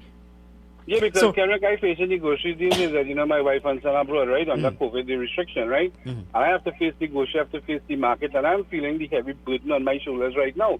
I mean, it's me alone, I have to cook and feed myself, but at the end of the day, prices of stuff is going up. And when you look at the party line right now with this campaigning going on, everybody jumping up and having a ball of a time. But these same people who are following these parties, when they get what they want, they will hear them 2 months, 3 months from now in a Kenrick. You will hear them. But I am saying this morning before I leave. Kenrick, Mr. Jack Warner, Austin Jack Warner, is a man not to be trusted in Trinidad and Tobago because the moderator asked him a question. You are faced, can you leave this country and the extradition charges against him? How are you going to handle that? He said, listen, that matter has not arisen as yet. The case hasn't called as yet. So I have ample time to be in office. And the moderator asked him, so what if you are elected to run for that seat and you win that seat? How are you going to serve the people if you are arrested in the future? He said, when that time comes, you go see about it. So you see, Kenrick, and I was hoping somebody bring this up this morning on your program. No, well, that's the man who said yesterday was yesterday and today is today. Today. And then when you ask him a question, you go say, ask your mother. Yeah, all right. Have a good morning. Thank you very much. Hello, good morning. Welcome to 97.5. Good morning. I don't know where the problem is, Jack Warner, You know any meeting of members of parliament that take place outside Trinidad and Tobago? MP had to go to Grenada to keep a meeting, or the United States or Canada or anywhere. Where did Jack Warner, Jack Warner, interfere with them? Let me tell you something. Jack Warner ain't thief for me, Whatever happened in FIFA is the most corrupt institution on the face of the earth. Right. And what Jack Warner doing, what FIFA custom doing, and FIFA business. And the richest organization in the world. From FIFA is spending right here in Trinidad.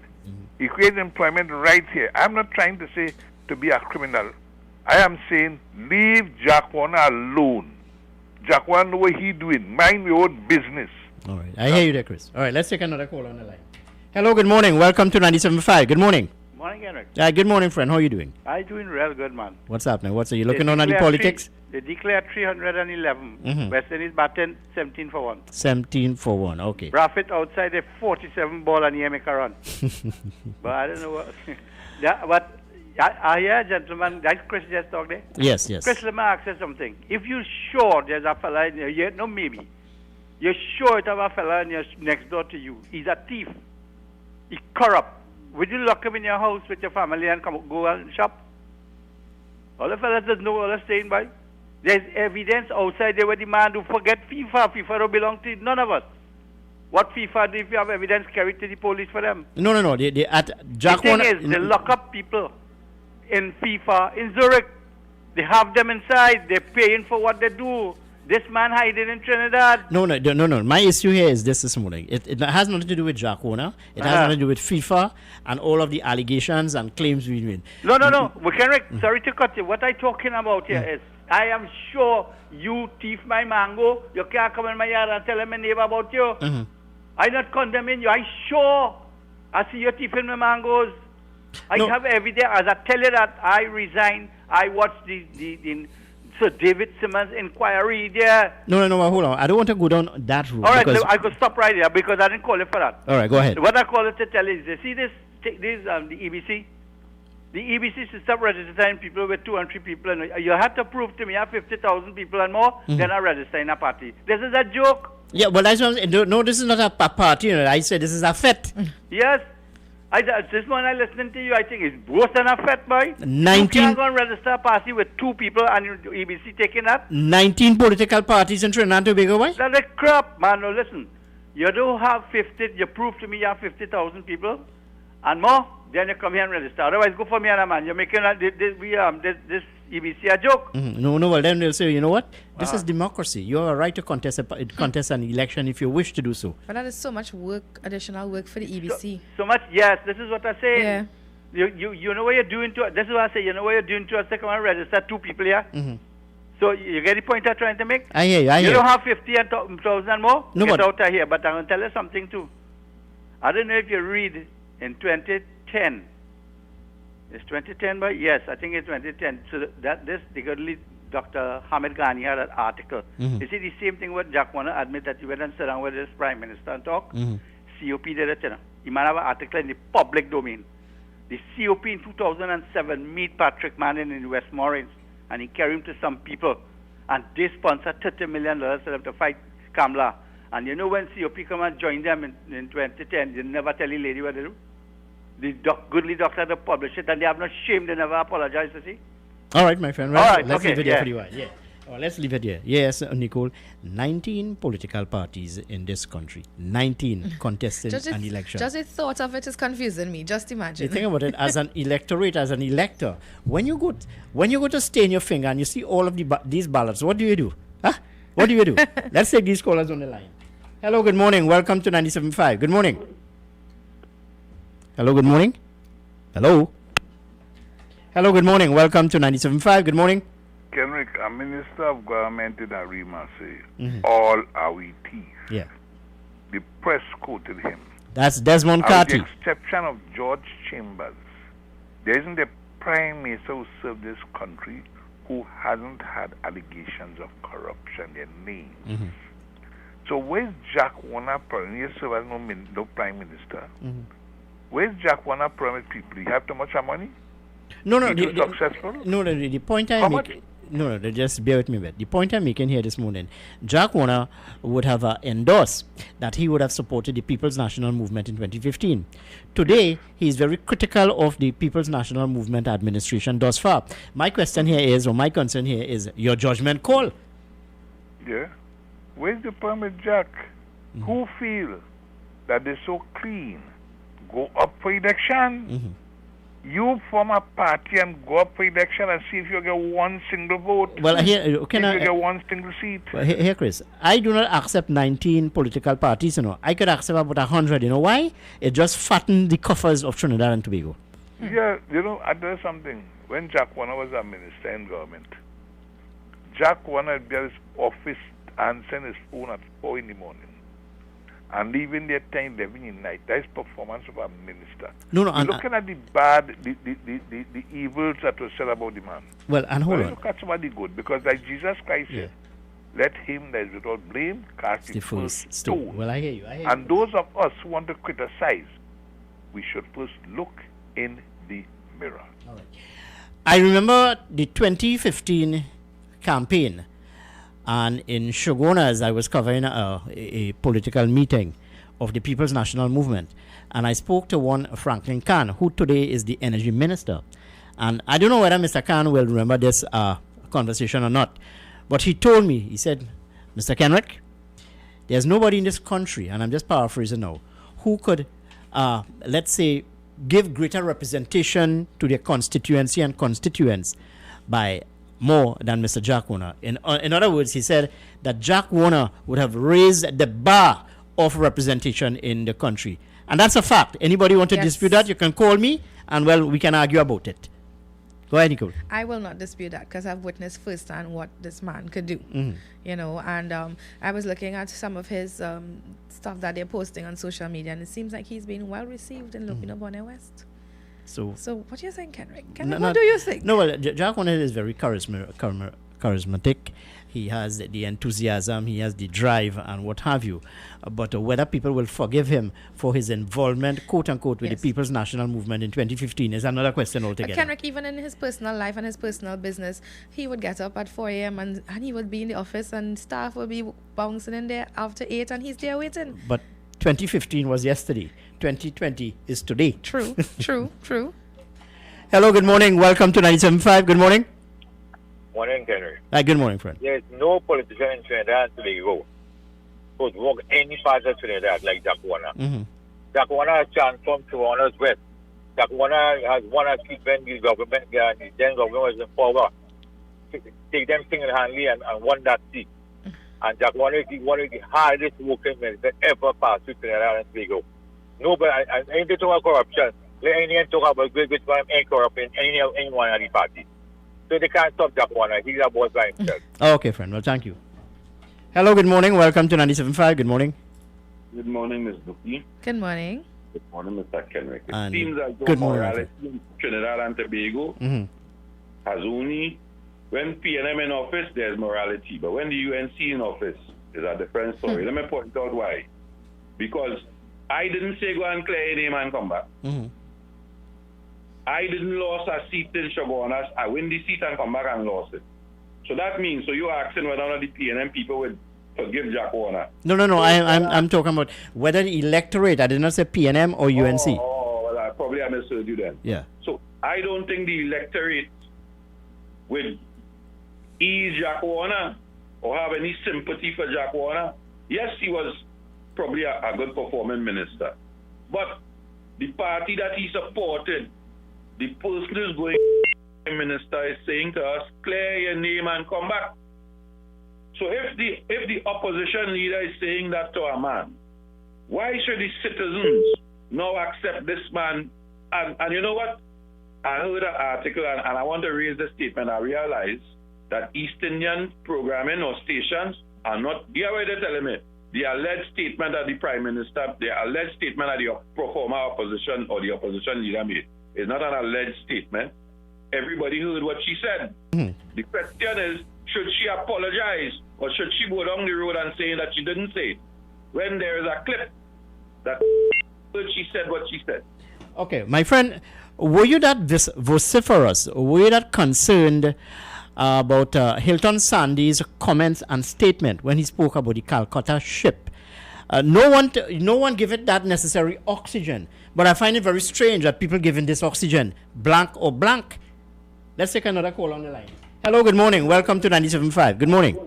Good morning. Good morning. And good morning. I want Trinidad and Tobago public to leave Jack alone. Leave Jack alone. Jack will take his money and put it where his mouth is. That is set a thief in underhand planning people. Leave Jack alone. Right, which one of them in Trinidad could compare themselves to Jack? All right, let's take another caller. Hello, good morning. Welcome to 97.5. I'm not talking about winning seat and losing seat. Let me remind him. In 76, the PNM had 36 of the 36 seats. In 81, they had 26. And hear about Lawson? 86, they lose 33. They had 3 remaining. So when you want to talk about win and lose by corruption, you know what the 86 corruption campaign was? Corrupt. 86 campaign was about O'Halloran, the Twin Towers in Scarborough, Privat. All this set of money that left the central bank and disappeared.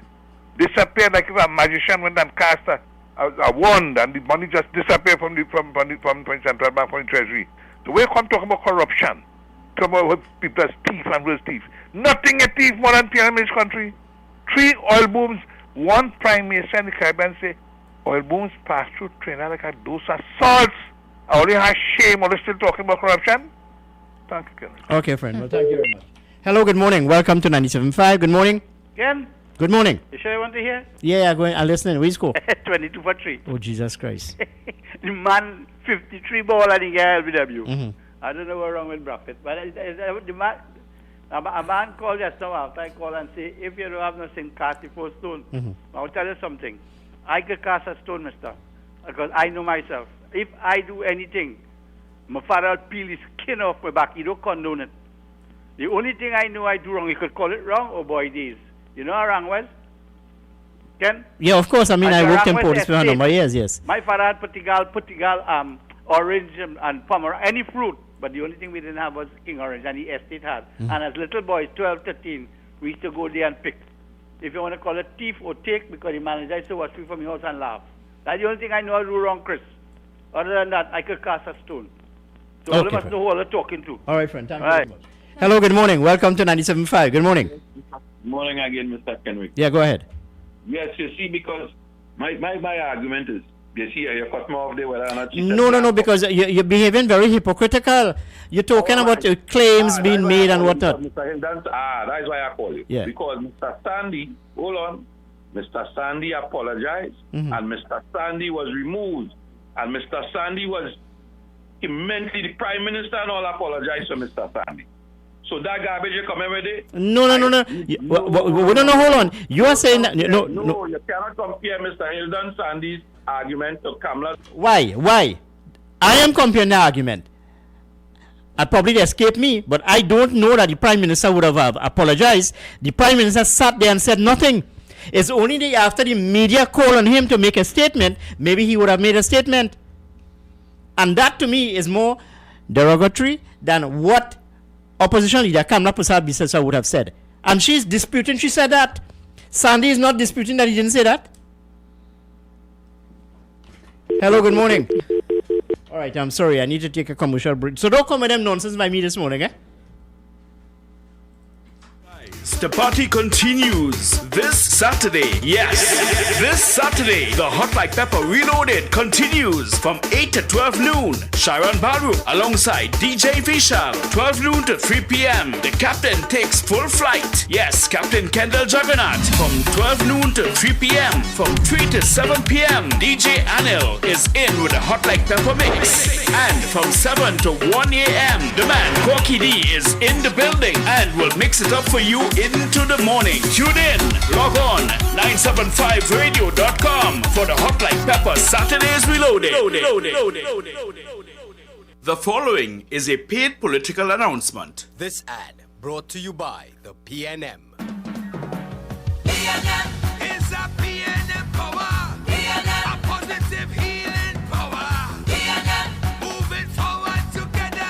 PNM, introducing Rishi, my brother. Is one family, all of we is one family, working together to build this country. When the world was breaking, everyone agreed. When the world was breaking, we happy it was seen, and that is why we voted for our country. On August 10th, vote PNM. Great is the PNM. That was a paid political announcement. Jyoti's Puja Store is your one-stop puja store for all puja, wedding and cremation materials. Also available books, mithai and murtis made to order. Visit Jyoti's Puja Store today and be greeted with the kindest and most courteous staff with best prices and secured parking. Jyoti's Puja Store located at 542 Southern Main Road, Chase Village, Shigwanas. Contact 671-3849.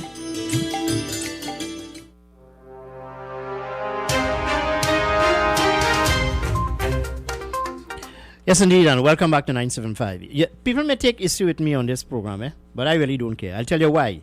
You see, I toe no political line for no one, None whatsoever. I call it as I see it.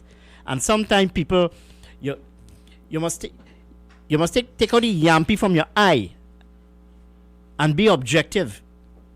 Do not allow your political affiliation to cloud your vision. Let's take this call on the line. Hello, good morning. All right. I'm sorry to miss your call. You need to call us back at 636-7547, 227-5739. We have some callers here on the line. Hello, good morning. Welcome to 97.5. Good morning. Hi, morning. How's everyone doing? We are doing fine this morning, sir. Yeah, I hear the contributors talking about Jack Warner, but I disagree. I want to ask, what has Jack Warner really done for Trinidad and Tobago? If you look, recently I saw an article around Jacinda Ardern, the Prime Minister of New Zealand, and she could talk about what she did in she could go on for 1 hour, everything that she did non-stop for New Zealand. What it is that Jack Warner did for Trinidad and Tobago. For an example, the licensing office was under the authority of Jack Warner. It's still corruption today. It's only COVID because we have to apply for a license and appointment. These are the things that make a difference and a sustainable in our economy and our nation. What have this gentleman ever done for Trinidad and Tobago? Spend 5 minutes to tell me. You asking me a question as though I'm a mouthpiece for FIFA or Jack Warner. I'm not. I am challenging Jack Warner this morning. The fact is, you would have supported the People's National Movement in 2015. You would have asked the electorate to support the PNM in 2015. That's your business. But today, you're singing a different song, criticizing the People's National Movement. There would have been corruption under every minister of transport in this country when you refer to the licensing office. Every minister. Corruption is rampant in Trinidad and Tobago. Government come, government go, the system remains the same. Hello, good morning. Welcome to 975. Good morning. Yeah, good morning. Good morning to you. Yeah, I listened to that clip with Kamala concerning the black. Now, you know what she said? She said she was speaking about the rental grant and how rowdy black everybody, the rental grant. And everybody making a big issue out there, and it's there on his speech. You understand, Ken? Well, look, I listen to the contribution. Whether it is blank or whether it is blank, it will make a difference to me. It don't make a difference to me. Because race has always been an element in any election in Trinidad and Tobago. Whether it is coming first from the People's National Movement or by extension the United National Congress or the People's Partnership. That has nothing to do with the equation. The point is, how are you prepared to move the country forward? It's one of determination, you know. When you listen to the clip, you make a determination what you hear, but you will hear depends on what side of the fence you sit. That has nothing in the bearing of the election of today. What are the issues? Deal with the issues of today. And this is what I've been asking all of the candidates to tell me. Let's take a call on the line. Hello, good morning. Welcome to 97.5. Good morning. Good morning, Mr. Belmont. Co-hosts, all the listeners and callers.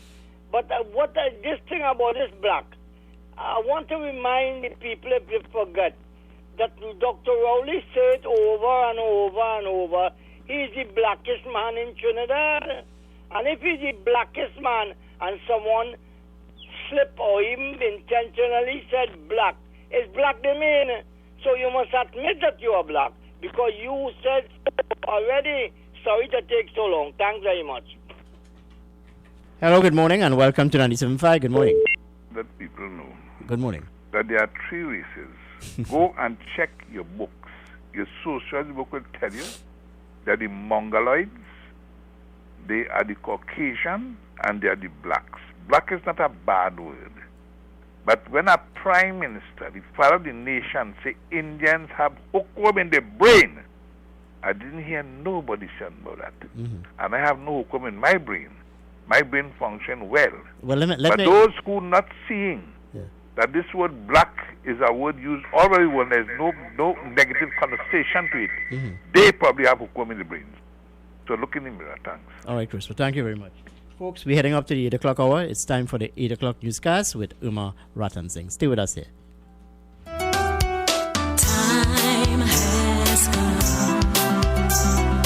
New 97.5. Make it your choice. Something for everyone. 975 FM. Music for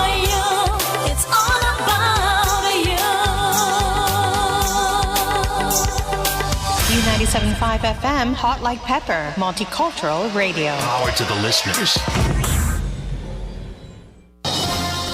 It is now time for Major News to the Hour, brought to you by Crystal Beverages Company, Super Quality Supermarket, Sheikh Elisha Limited, and the Trinidad and Tobago News Day.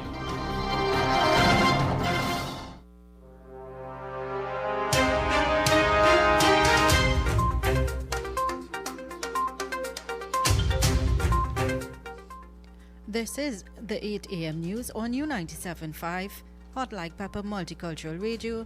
I am Irma Ratan Singh. Good morning. The Barkeepers and Association is moving ahead with their decision to challenge the government in court over its decision to change the closing hours from 10 p.m. to 8 a.m. This comes even as government announced that times would be reverted to 10 p.m. yet again. The association filed a legal claim to the state last week. Senior counsel Anand Ramlogan, who leads the case for the Bar Owners Association, said that even though this part of the claim had been achieved, it did not mean other aspects of the case would be withdrawn. Ramlogan said his clients were still seeking a declaration from the High Court that the decision of the Health Minister Terence Dayal Singh to previously reduce the opening hours of bars from 10 p.m. to 8 p.m. by way of the public health regulation was illegal, irrational, and unreasonable. In addition to that, they are seeking to obtain damages, including vindicatory damages for breach of their constitutional rights, as well as their legal costs in bringing the court to action. Prime Minister Dr. Keith Rowley said there was a priority to rebuild East Tobago. He is currently in Tobago, where he took a tour of several infrastructural projects nearing completion in Roxborough. The community now has new administrative complex, a police station, a fire station, which is 95% completed, and ongoing constructions of a hospital.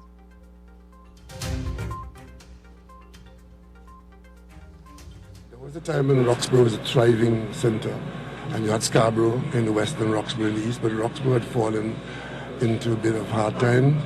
Our facilities, our infrastructural facilities were either not there or had become aged, and one of the priorities that we had from 2016 was to accelerate the development of Roxborough. According to the Prime Minister, once completed, the Roxborough Hospital would offer the same services as any other hospital in the country.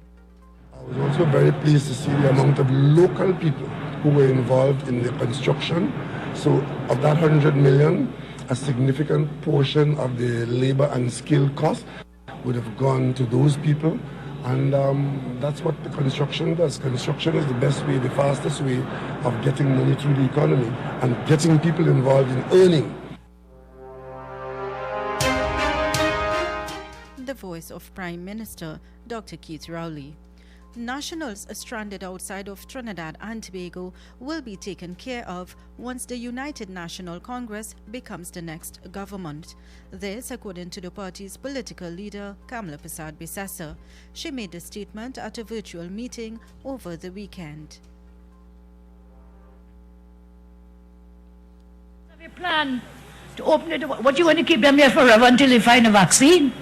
Suppose you don't get a vaccine for 2 years and 3 years. Are you going to leave our nationals outside our borders? You must have a plan. And I have one and we have one, but I'm not telling you. Even though the UNC's plan was not made public, the party's political leader is promising once she is allowed to lead this country, she will ensure those who wish to return will get to do so. We have a plan to allow our nationals to come, and I find it disgraceful and disgusting that you have let in over 4,000 people in this country and nobody knows what was the criteria to let them come home. The voice of UNC leader Kamla Persad-Bissessar. And continuing, the UNC candidate continued to make headlines as on Saturday, Police Commissioner Gary Griffith shut down Ms. Walker's political campaign in Chaguaramas as they were causing traffic and also had no approval from licensing authority and the Commission of Police Office. The PNM motorcade was also halted by Commissioner Griffith as they too were disrupting traffic. Both the PNM and UNC campaigns were stopped. The commissioner stated clearly that it works both ways for both UNC and the PNM and was not pinpointing anyone. Meanwhile, Commissioner Griffith will be hosting a media conference today. And as the tension continues, Prime Minister Dr. Keith Rowley has accused a United National Congress candidate for Diego Martin West, Marsha Walker, of slandering his name. This comes after Walker attempted to greet his political opponent at the Point Commander Regional Complex, Diego Martin, on Friday, but she was blanked. This occurred shortly after Ms. Walker filed her nomination papers. But Dr. Rowley accused UNC's Ms. Walker, claiming she slandered his name, and she immediately walked away.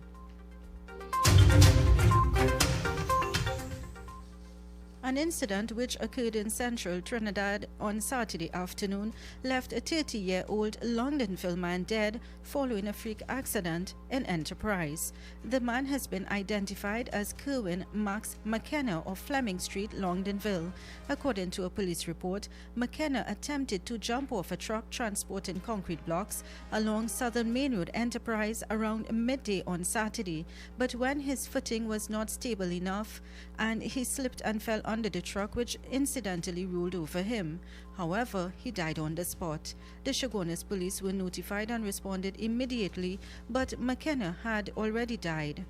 The body was viewed and the district medical officer ordered its removal from the scene. Moving on to some crime news, a 30-year-old St. Madeleine man was shot dead on Saturday night. According to reports, the deceased was identified as Kwame Sandiford of George Street, St. Madeleine. George was well known to police, having been detained on drug-related inquiries and allegations of assault. On Saturday night, residents reported hearing several loud explosions, and on checking they found Sandiford lying on the ground in a pool of blood. However, the police and paramedics were notified, but Sandiford succumbed to his wounds. And continuing in a separate incident in Dabadee, a 60-year-old man was found dead on Friday evening at his home at Sunburn Terrace, Red Hill. The victim has been described as Selwyn Springer. According to a report, residents indicated to the police that they detected a foul stench and upon checking found Springer's body and contacted the police.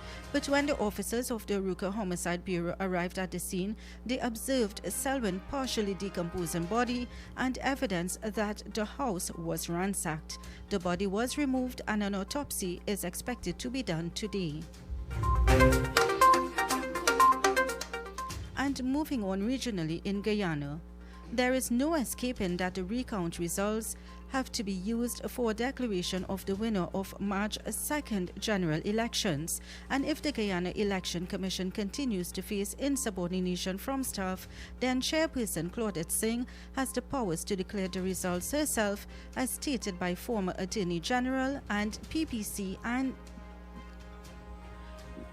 from former Attorney General and PPP and C Executive Anil Nandlal. And internationally, as we sway from COVID-19 cases to unexpected media mishaps in Ukraine, such as technical glitches. But this mishap is the most unusual. According to a BBC report, a news anchor from Ukraine lost her tooth while presenting the news on TV. Marika Padalko, a Ukraine news anchor, faced an unusual problem last week when part of her front tooth fell out during one of her broadcasts. But as a true professional, she simply put the tooth in her hand and continued her presentation.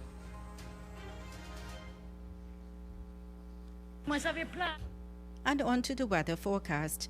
Today will be partly cloudy to cloudy, with showery spells occurring in varying localities. However, showers of thunderstorms are expected in a few areas, with gradual improvement by late afternoon. Seas slight to moderate, with waves 1 to 1.5 meters in open waters and near calm in sheltered areas. The present temperature is 25 degrees Celsius and expected to reach up to a high of 31 degrees. High tides at 4:35 p.m., low tides at 10:04 a.m. and 9:48 p.m. Sunset at 6:31 p.m. And that brings us to the end of the 8 a.m. newscast. Join us at 10 a.m. for news update. I am Irma Ratan Singh, wishing you a safe and good morning. Hardware and the General Contractors Limited of 107 Bonaventure Road in Gasparillo for all your hardware materials from foundation to finish. Not forgetting all your general contracting needs. We have it all at A&S Hardware and the General Contractors Limited, located at 107 Bonaventure Road in Gasparillo. Just call Tiki Ali at 650-2180. A&S Hardware are wholesalers and retailers of plywood, an assortment of lumber, galvanized pipe, hollow section, and steel. Customers can enjoy special prices on white pine and pitch pine doors. Attention all bakers, doubles vendors and roti makers. Try our high quality unbleached bromate free all-purpose and baker's flour. Low price and conveniently packaged in 2 pounds, 2 kg, 10 kg and 25 kg bags. For wholesale and retail prices, contact Shiklisha Limited 665-3336 or visit us at Warrenville, Canupia. Shiklisha Limited, quality you can trust. Kathy's Cool Spot Enterprises Limited, number 86 Pearville, opposite the TSTT Exchange in Mayaro. We specialize in all types of meats, dry goods, liqueur, beverages, ice, LPG, gas, motor oils, stationery supplies, and photocopying. We also provide rentals of tents and chairs for your every occasion. Come in and take advantage of our specials at reduced prices on liqueur, wholesale and retail. We are open every day, even on public holidays, for your convenience. TT Post services are available here at Kathy's Cool Spot Enterprises Limited of number 86 Pearville, Mayaro, where our friendly staff will be happy to serve you.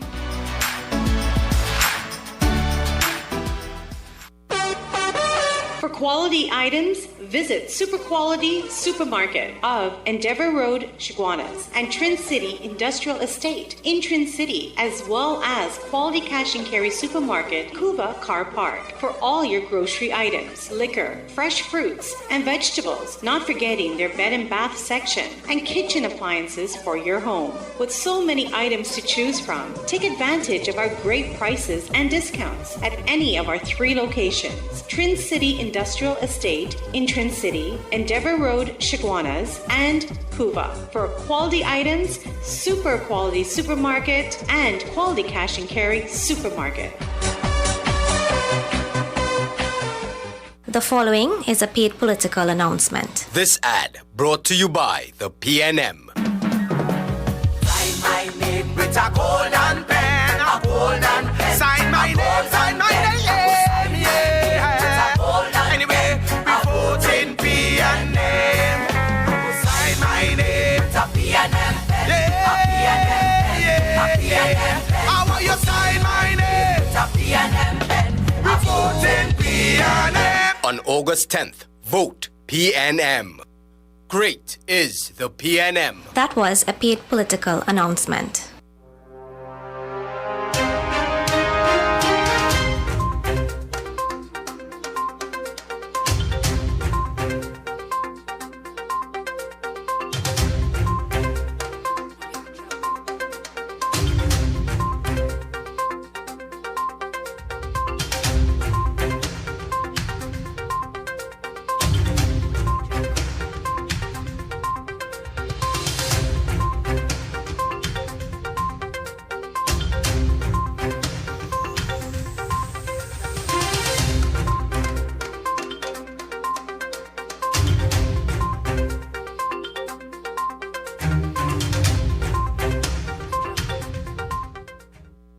Yes, indeed, and welcome back to 975 FM, Hot Like Pepper. It's about 15 minutes past the hour of 8 o'clock, and that time check came to you to the kind courtesy of the People's National Movement candidate for Couva South, Mr. Rajendra Rampasad. Note that you can call us this morning at 636-7547 and 227-5739. And you can also WhatsApp us at 378-4975. Those are the numbers to get into our conversation here this morning. I'm trying to line up an interview this morning with Vandana Mohit, who is the UNC's candidate for Shogunas East. Just bear with me a bit. Hello, good morning, and welcome to 97.5. Good morning. Morning, Mr. Kennedy. Good morning, Freddie. What's happening? Well, I understand. I heard the opposition leader said she have a plan to bring back the residents and she win. Boy, look, you see me, I have exhausted discussion on this matter, and I want to deal with that a bit. I'll play back the clip again for the listening audience, just in case it escaped them. All right. And I am asking rhetorically here this morning, what is the plan of Kamla Prasad Bisesa to bring back all these 300 nationals into the country within the space of 3 months and put them where? Because at the end of the day, the election is on the 10th, right? Yeah. So let us give her the end of August, so September, October, November, December. So they bring in, I think it's nearly 100,000 people in 4 months. When I do the maths, then I mean, it's like. Yeah, and put them where, my friend? Put them where? Well, that's what I said, because. So you see, some people, just to grab attention and create controversy. Yeah. You make all sort of nonsensical statement. What is the rationale? The Prime Minister, Dr. Keith Rowley, and the PNM did not say, or rather the government did not say that that they will not be returning nationals to this country, But the volume is beyond, the volume of people that come in is beyond our capacity medically. So to even hold them, we do enough space to hold them. Even we should have we do enough space to hold them, to quarantine them. Basically at the how it's according to the guidelines of the WHO. So they're like, when I sit down and listen to these politicians talking in the air, like it's so sad that the same 1920 politics we hear in 2020. Yeah, man, there's somebody else out there, right? All right, so stay with us here as we continue with our conversation with you. Hello, good morning. Welcome to 97.5. Good morning. Yeah, good morning, sir. The woman is right in bringing them in. And put them where? You know how much place down in Philippines where she lives in Cotonou? She making that. You know, she says she have a plan, but she's not telling nobody. Well, if you see that place where she living in down in Philippines. No, well, if you share a plan with the people of Trinidad and Tobago, maybe some of those people who are thinking of voting the People's National Movement might decide to vote for you. Well, tell us your plan. That's what I'm saying. Instead, she hide it. Come out and tell them that you're making your place done by you, and you're making it how you want to, and you could bring them and put them there. Because there is a very big place, and it could hold a lot of people. Right? It's just going to waste, because how much of them live in there? About 2 or 3 of them. So that is basically the plan. She's going to bring them in and put them in Philippines where she lives in later. All right, friend. Well, thank you very much for your contribution here with me this morning. Yeah, Nicole, just bear with me a bit. Let me replay this clip for you, the listening audience. Listen to this, Plan to open it. What, you want to keep them there forever until they find a vaccine? Suppose you don't get a vaccine for 2 years and 3 years. Are you going to leave our nationals outside our borders? You must have a plan. And I have one and we have one. Well, okay. The UNC have a plan. What is the plan? Why are you reluctant to share it with the people of Trinidad and Tobago? So what is the plan? Bring in all those 200,000 nationals into the country and put them where? Down at the Debe campus of the University of the West Indies, the university campus at St. Augustine, put them at the home of football. Where are you going to put these people? What is it? What will be the cost to the state? Where are you going to get the human capacity, the frontline workers to deal with all these people? What is the cost?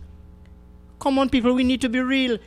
The government of the day, and I'm not defending anyone here, the government of the day would have said that they will bring in all of our nationals on a phase basis. And you see what is happening when they bring them in on a phase basis.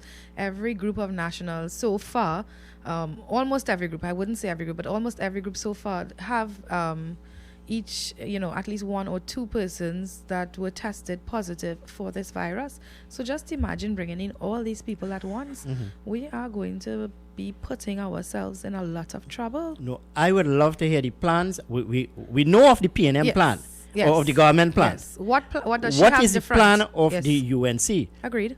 What is the plan? Tell us the plan, and maybe some people may sway in your direction. That's right. Hello, good morning. Welcome to 97.5. Good morning. Morning. Kenrick, I want to make 2 points. Good morning, friend. Good morning. First thing, I would like to know, just like you, what is the UNC plan for 1, the nationals abroad? 2, are they going to let the gas price remain as is? Because that was the issue they complained when it was raised. Good. Are they going to reduce it, or is it going to remain? And the third thing, how are they going to treat the Venezuelan nationals whose time has expired? I want the UNC to tell me what are the 3 plans on those 3. And that's true. Don't hold your plans close to your chest. Tell us the plan. So, as I said, you may impress people who are sitting on the fence to vote in a particular direction. Well, at least this opposition leader, she has a plan to move the country forward. What are the plans? Well, we go wait to hear. Second point I want to make, Henrik. Is it that a certain political party likes to use your station for free ad, for free interviews, but advertise on other stations? You really want me to answer that? I would like you, not you, maybe management, because all through the last 5 years, you are the station of call when they want to voice their concerns and they want to get on some media publicity. When done for advertising, I hear it all over, but not on your station. Take care. Okay, good. Well, thank you very much for the observation, my friend. Thank you very much. Hello, good morning. Welcome to 97.5. Good morning. Hello, good morning. Morning. Yeah, good morning. Please hang up and try your call again if you need assistance. My friend, I did not cut you off. There's something went wrong with our connection here, but Yes. You can call me back. You can call me back and we'll continue with our discussion here this morning.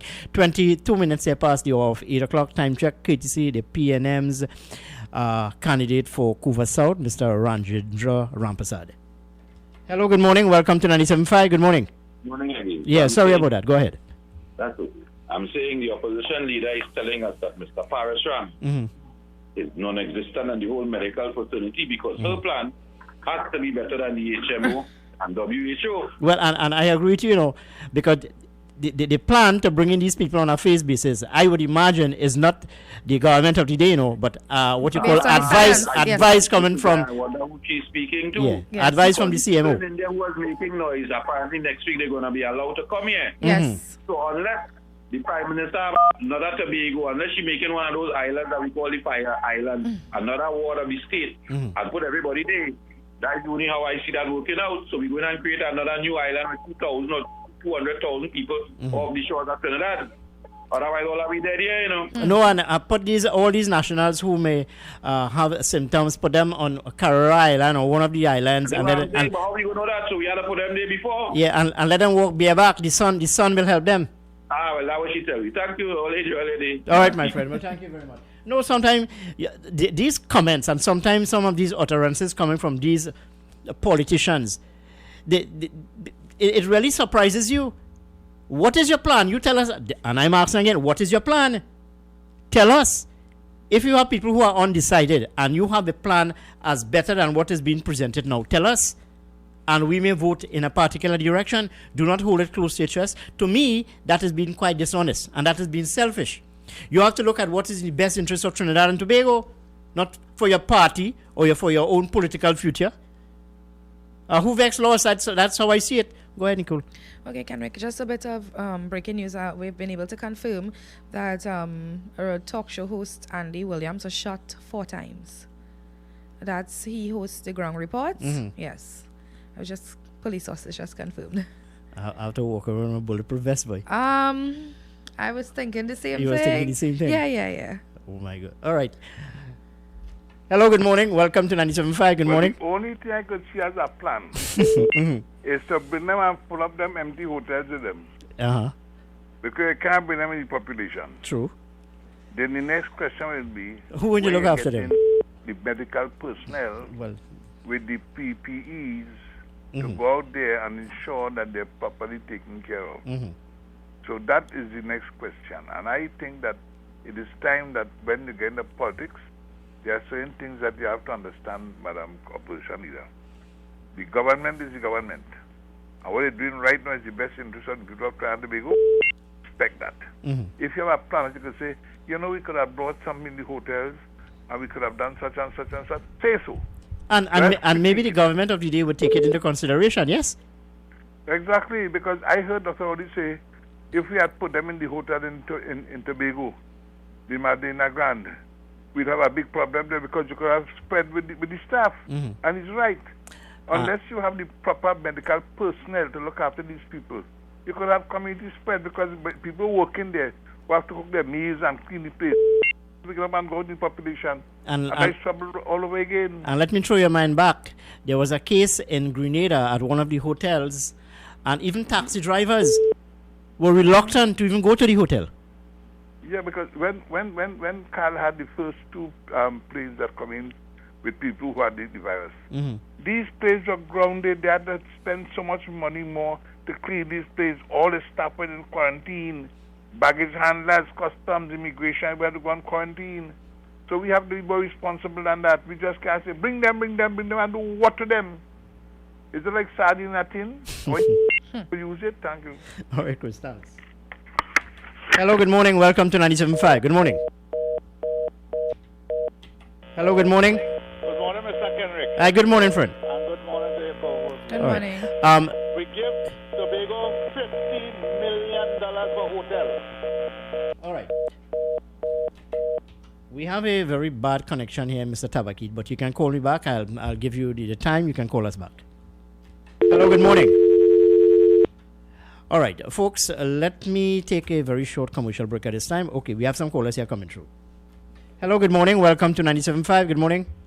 Hello, good morning. And good morning. Good morning. Yeah, now, this COVID-19, this Chinese virus done kill 140,000 people in the United States of America done dead, and the death rate not coming down. So why should they open the border and bring in these people, especially from America in this country right now? Well, maybe it's real bad in America right now, you know. Well, maybe it's a question you can pose to Kamala Prasad-Bisesa and the opposition. No, don't bring in nobody. America have it too bad, boy. It's over 3 million, you know. Yeah, and 140,000 and going up. All right, friend. Well, thank you very much. Yeah. Well, just let me share the figure with you this morning. I have it in front of me here. In the United States, 3,773,260 people equal. Yes. That's the figure. The death, 140,553. And the argument here in Trinidad and Tobago is bring the nationals home. And funny enough, Kenrick, we will be bringing back our nationals from India. And India is also recording very, very high numbers as it relates to COVID-19. So it's left to see what will happen when they come and they are tested. You never know. Okay, we never know. Hello, good morning. Welcome to 97.5. Good morning. Hello, good morning to you all. Good morning. I listened to the program, very good. I just want to say the opposition leader, does she know what she is saying? No, I don't think so. I was wondering the same thing, if she's even thinking. Exactly, because my daughter lives in Australia. She's in Queensland. My brother who lives in Victoria in Australia. And the situation there is very bad. My sister-in-law is a nurse, and we spoke last night, and they're telling me these things. Why it is this opposition leader not thinking? She is not clearly not thinking. Mr. Kenrick and Ms. Duki, you are correct to say what you say in the government. I support the government in the strict measures he's taking. I am satisfied. I feel protected here. My daughter was explaining to me how these people had the second wave, you know, because people were irresponsible. The security guards that they hire for these to watch over these people who had the COVID, they went out liming with the security guards and then went back to the quarantine. When they go back now inside, the security guards and all them went home into the community, and that is how it was spread, you know. So you see? So and this is what community spread. Right now, thank God, we don't have community spread. No, hold on. I empathize, I sympathize, I know the emotion, I know how traumatic it is for people wanting to come back into the country. Yes. But you have to understand our situation here. Yes. This is a very unusual situation, and I think that the government of the day, they're trying their best to facilitate people. If you have extenuating circumstances, I support the government. I support fully government. I don't take sides. Well, a spade is a spade for me. I support them. No, but if Kamla Persad-Bissessar and the opposition, they are patriots of this country. This is a national issue. This is not a political issue. Yes. Share with us, what are your plans? Exactly. If you have a better plan, well, maybe it can be considered. I agree with you. But they are very selfish. They don't care about the citizens. Thank you. Okay, well, thank you very much, ma'am. Anyway, I need to take a commercial break at this time. It is just about 8:30 in the Republic of Trinidad and Tobago. Let's go to some commercials, and when we come back, we'll continue. Stay with us here. 975 FM, Hot Like Pepper. I'll be right back after this. Kathy's Cool Spot Enterprises Limited, number 86 Pearville, opposite the TSTT Exchange in Mayaro. We specialize in all types of meats, dry goods, liquor, beverages, ice, LPG, gas, motor oils, stationery supplies, and photocopying. We also provide rentals of tents and chairs for your every occasion. Come in and take advantage of our specials at reduced prices on liquor, wholesale, and retail. We are open every day, even on public holidays, for your convenience. TT Post services are available here at Kathy's Cool Spot Enterprises Limited of number 86 Pearville, Mayaro, where our friendly staff will be happy to serve you. Are you tired of aches and pains in your joints and back area? Well, your relief is here with Ridopain Liniment. Ridopain Liniment gets rid of fibrositis, strains, sprained ligaments, stiffness, and all your arthritic and muscular pains. It is also excellent for sport injuries. Try Ridopain Liniment today. It really works. Available at Bartlett Drugs and all leading pharmacies nationwide. KY's Electrical Supplies Limited of Southern Main Road, Canupia, for all your plumbing and electrical supplies, water heaters, filters, and water pumps, plus all parts for Gould, Pentax, and Leo pumps. Choose from leading brands such as Cooper, Varma, BT Sino, Leviton, and General Electric. Call 665-6954 for more information. KY's Electrical Supplies Limited of Southern Main Road, Canupia. It's Yummy Tummy Time with Ermi. Join me Mondays to Fridays at 9:30 a.m. and get tasty and exciting recipes. Learn to create dishes and much more right here on U97.5 Hot Like Pepper Multicultural Radio. Yummy Tummy with Ermi.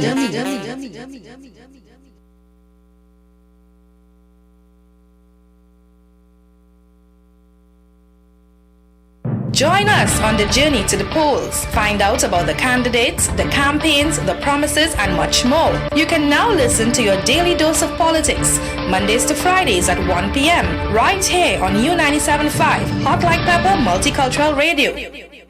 On the road again with U975 FM, Hot Like Pepper Multicultural Radio. Yes, we're back with our road shows. Be part of the U975 FM bandwagon as we bring you live broadcasts from locations throughout the country. Come enjoy our company with music, entertainment, and lots of giveaways. Stay with the U975 FM, Hot Like Pepper Multicultural Radio for greater programming as we hit the road again.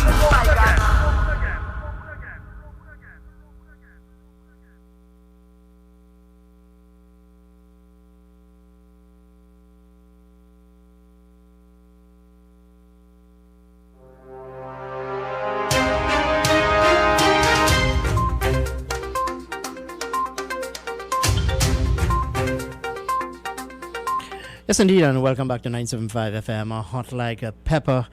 Well, with me on the line now is Vandana Mohit. She is the UNC's candidate for the Shogunas East constituency, a constituency which is also being vied for by the People's National Movement, Mr. Clarence Rambarat. And even this morning, I spoke to Shiraz Khan, who is fighting the seat as an independent candidate. So let's take Ms. Mohit live on the air this morning. Good morning, Ms. Mohit, and thank you very much for taking our call this morning. Thank you very much. Good morning and thank you for having me. And welcome to the airwaves of 975. Well, this is my first conversation with you, and I hope it's not going to be our last, right? Of course not. Okay, beautiful.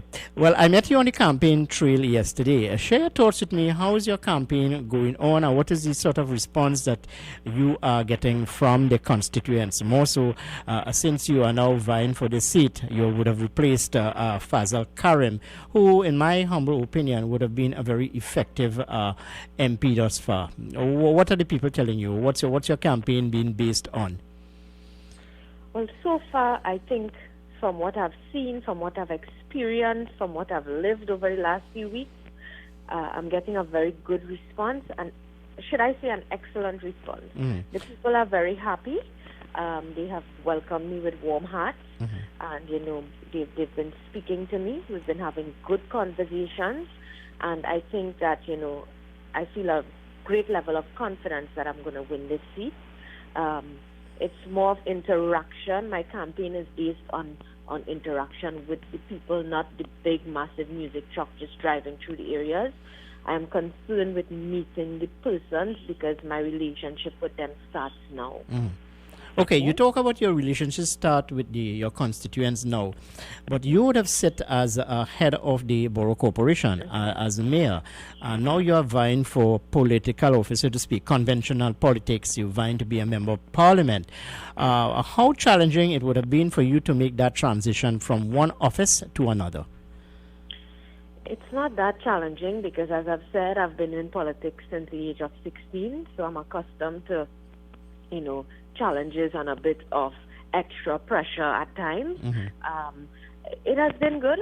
I've been trying to juggle the two offices, but it's going good so far because I have a strong team behind me who's always willing to, take up the slack wherever I may fall short at times to ensure that we get the job done. Now, although the fact of the matter remains that I've been the mayor for 6 months, a little more by now, right? But I've tried my best during those months facing a pandemic, trying to deal with the situation during such a short space of time. I've had a good rapport with Shogunas East people, all right? So it's now just getting to know them better, getting to know some persons a little deeper, all right, and building my relationship with them to ensure that I win this seat and we can continue to build our family here in Shogunas East. All right, moving forward with our conversation, should you assume, or rather, how confident are you of retaining the seat for the UNC? I am very confident. I am working towards a goal right now, which is to win the seat and take us into government. I understand the issues of the people. I'm aware of the issues. Some of them I've been dealing with already. So it's just a matter of performance. And I'm trying my best to perform as the issues come to me. Yeah. All right. What are the issues of the day? As I said, what are you basing your campaign on in terms of issues? More than that, should you win the seat, what are some of your immediate plans to better represent the people or to rather provide greater service to the people of Shogunas East? Of course, Shogunas East is a very diverse constituency, and my first plan, you see this traffic situation? I've been working on it for the last 6 months. And to work with the councillors, secondly, to ensure that these local needs are met within the various areas. Some issues persons are facing, it's very, very, very, very simple to solve. All right? But this traffic situation, safety and security, jobs, as well as social aid, 4 major issues within the constituency of Shogunas East. All right. Even while you sat as mayor of Shogunas, well, we would have met yesterday at Lange Park, and a number of residents in Lange Park have been, lamenting poor garbage collection. It's something which they take serious issue with, since they live in a community which is described as upscale. Garbage collection, other infrastructural problems within the community. How are you prepared to tackle that? Right. So over the last couple of months, we've had some issues with the contracted services, which we're trying to resolve right now. We don't have an issue really with compactor, but the open tray service in Lange Park. I actually just came off the phone to try to put some things in place during the course of this week, because I really did not like what I saw there over the last 2 days. But I have a meeting with my CEO now to try to put some corrective measures in place immediately, so those things don't reoccur again. But I've listened to the persons within Lange Park yesterday, and of course I have a plan within the next few days to work within the said area to see how best I can resolve those issues.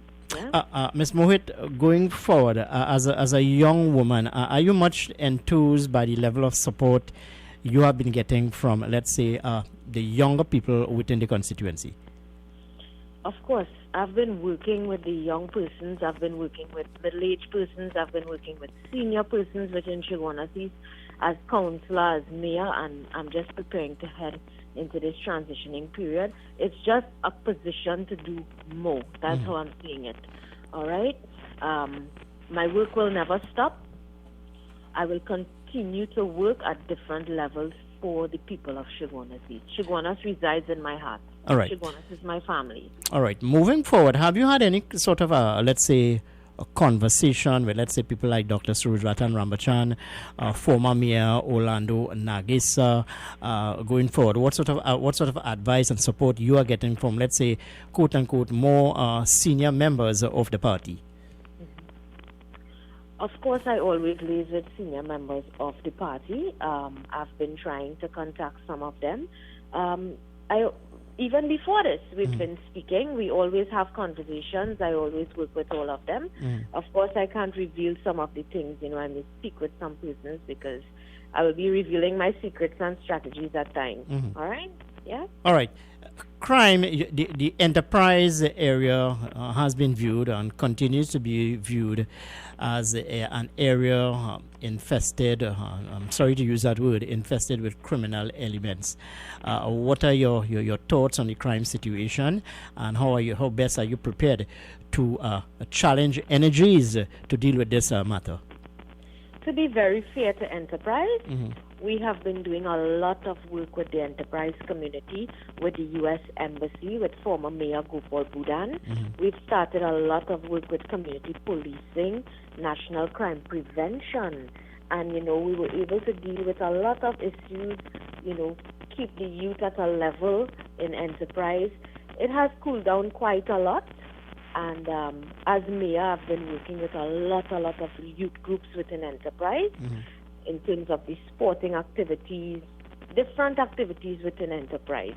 Now, the police force there as well, they have been doing a lot within enterprise. So we have a good liaison within enterprise. It's just to continue that and strengthen it to ensure that we stay where we are and not go beneath that. All right. Yeah? You spoke about two of the challenges which the constituency is facing. One, traffic gridlock, and the crime situation. What about in terms of creating job opportunities for more so young people? Because this has been one of the, let's say, challenges facing the people of Trinidad and Tobago, especially young people, in job opportunities. Do you have any plans moving forward to address this matter? Yes, of course. As mayor, I would have had a plan for the Chaguanas Rural Technology Park, where we can bring on young persons to be their own manufacturers, and where manufacturing and sale can take place at this particular place, working with youth to ensure that they can engage in their own business investments, and other youth to ensure that they can access. The problem is access to agencies and opportunities for youth. And that has been a challenge over the last couple of years in Chaguanas East. But we've been trying our best to partner with agencies to get youth jobs. All right. But I think when we get into government, we'll be at a better place. All right. Squatting is another sore issue within your constituency, and within recent times, governments of the day would have tried to address that matter. You have any thoughts on that? Yeah, my thoughts on that is these very said people, some of them would have been awaiting grants, and they couldn't access grants. to do repairs in their homes and things like that, and now at the late hour they're getting tenure documents. And of course, what can you do with it? When would you get a grant? When would you get the access the services to engage in your repairs and have a safe home? All right. Yesterday, too, Clarence Rambarat, the PNM candidate, would have had a walkabout within the constituency. Have you had any sort of discussion with him? Because at the end of the day, it is what is in the best interest of the people of Shogunas East. Have you had any sort of discussion with him? What's your relationship with him? Being mayor, I've had a good relationship with him. However, since candidacy, I've contacted him and he has not answered me. So, and he hasn't returned the calls. So I can't have a conversation with him if I have not been able to access him. All right. But of course, he'll remain a good friend of mine after this election. All right. And finally, Ms. Mohit, why would someone, or rather, what would you impress upon the people to vote for Vandana Mohit? I will ask the people to judge me based on my performance thus far. And to just let them know that I am their home girl. I'm right here when they need me. I'm not very far away, and I'm very accessible.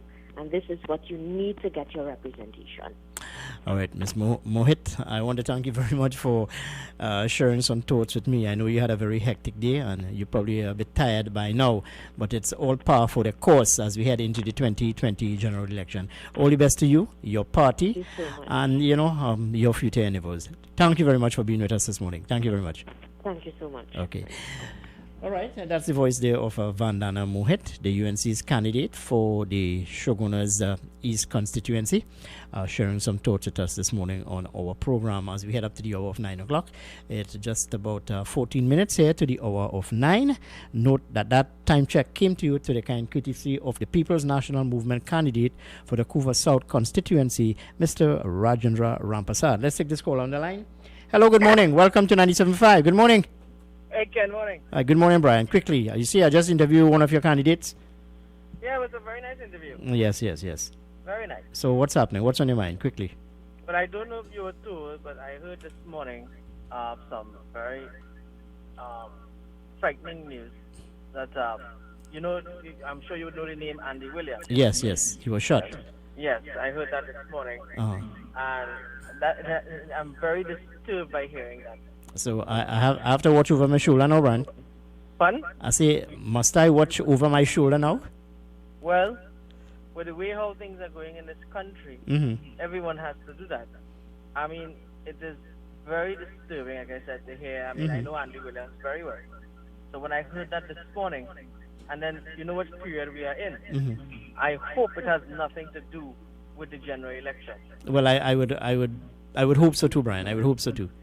Because if that is, well, everybody, it's no secret that Andy Williams is a supporter of the United National Congress. It is no secret that he's very outspoken against the People's National Movement. All right, well, our thoughts and our sympathies are with him now. Yeah. And I have also decided to take some my own precautions because I am basically all over the place.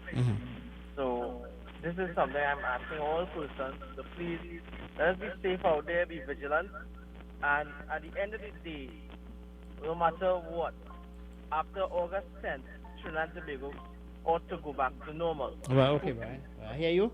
And thank you very much for your contribution here with us this morning.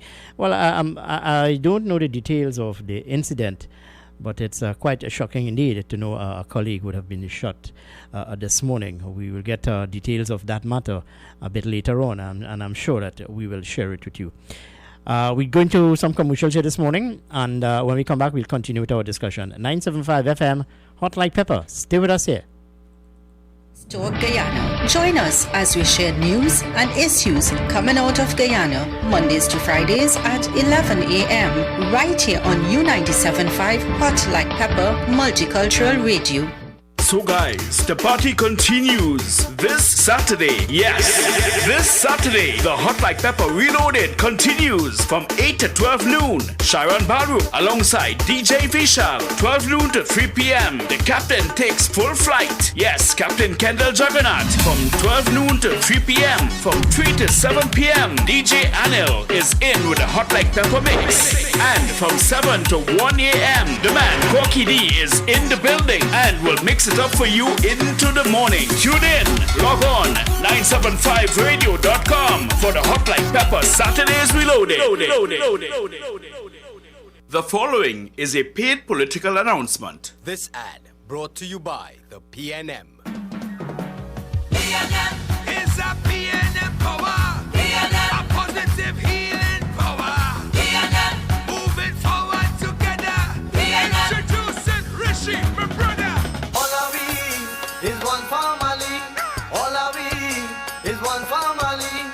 Working together to build this country. When the world was breaking, everyone agreed. When the world was breaking, be happy it was seen. And that is why we voted for our country. On August 10th, vote PNM. Great is the PNM. That was a paid political announcement. Are you tired of aches and pains in your joints and back area? Well, your relief is here with Ridopain Liniment. Ridopain Liniment gets rid of fibrositis, strains, sprained ligaments, stiffness, and all your arthritic and muscular pains. It is also excellent for sport injuries. Try Ridopain Liniment today. It really works. Available at Bartlett Drugs and all leading pharmacies nationwide. Puzzle lovers, rejoice! Your free 24-page Newsday puzzle book is now available twice a week, only in your Trinidad and Tobago Newsday. Now you really can look forward to staying home. Newsday, independent and credible.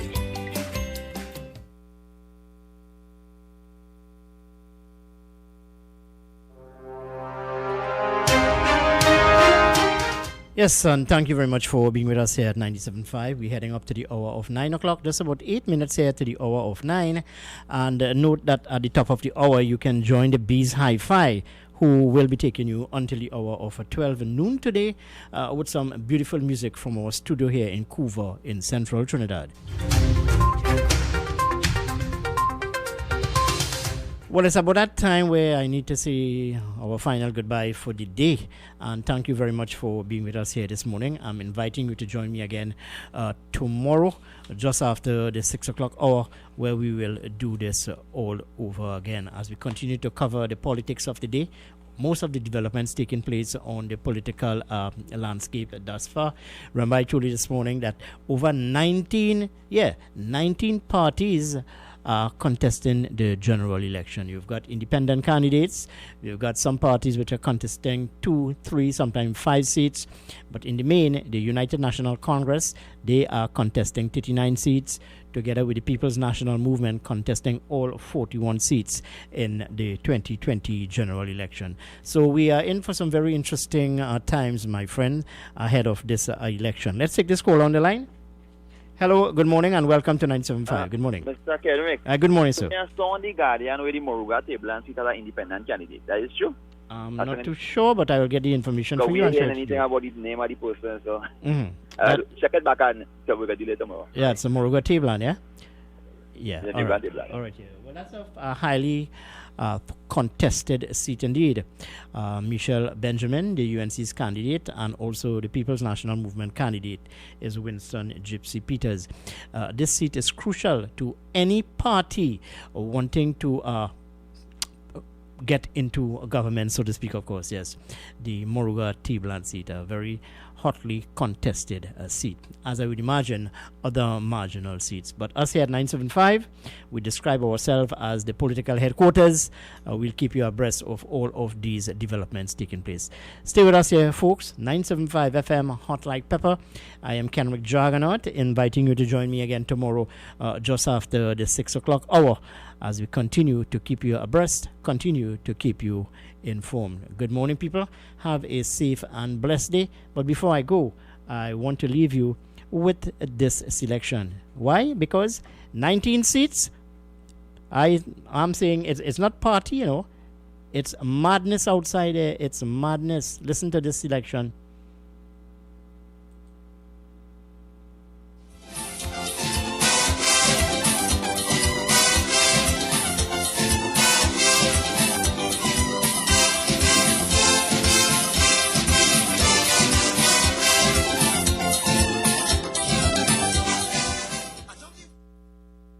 This is David Rudder, Madness. People spend me eye open wide. Everybody inside there like it's getting hard. But when I watch out their faces, mama, yo, like they're going mad. It must be the budget that the man from White called it greed.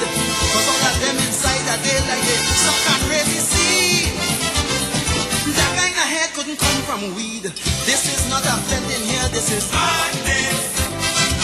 This is not the kind of jam where you stand like a choopy begging for mercy. This is not a flat in here, this is madness. Ay, ay, ay, ay, ay, ay, ay, ay, ay, ay, ay. Everybody mad.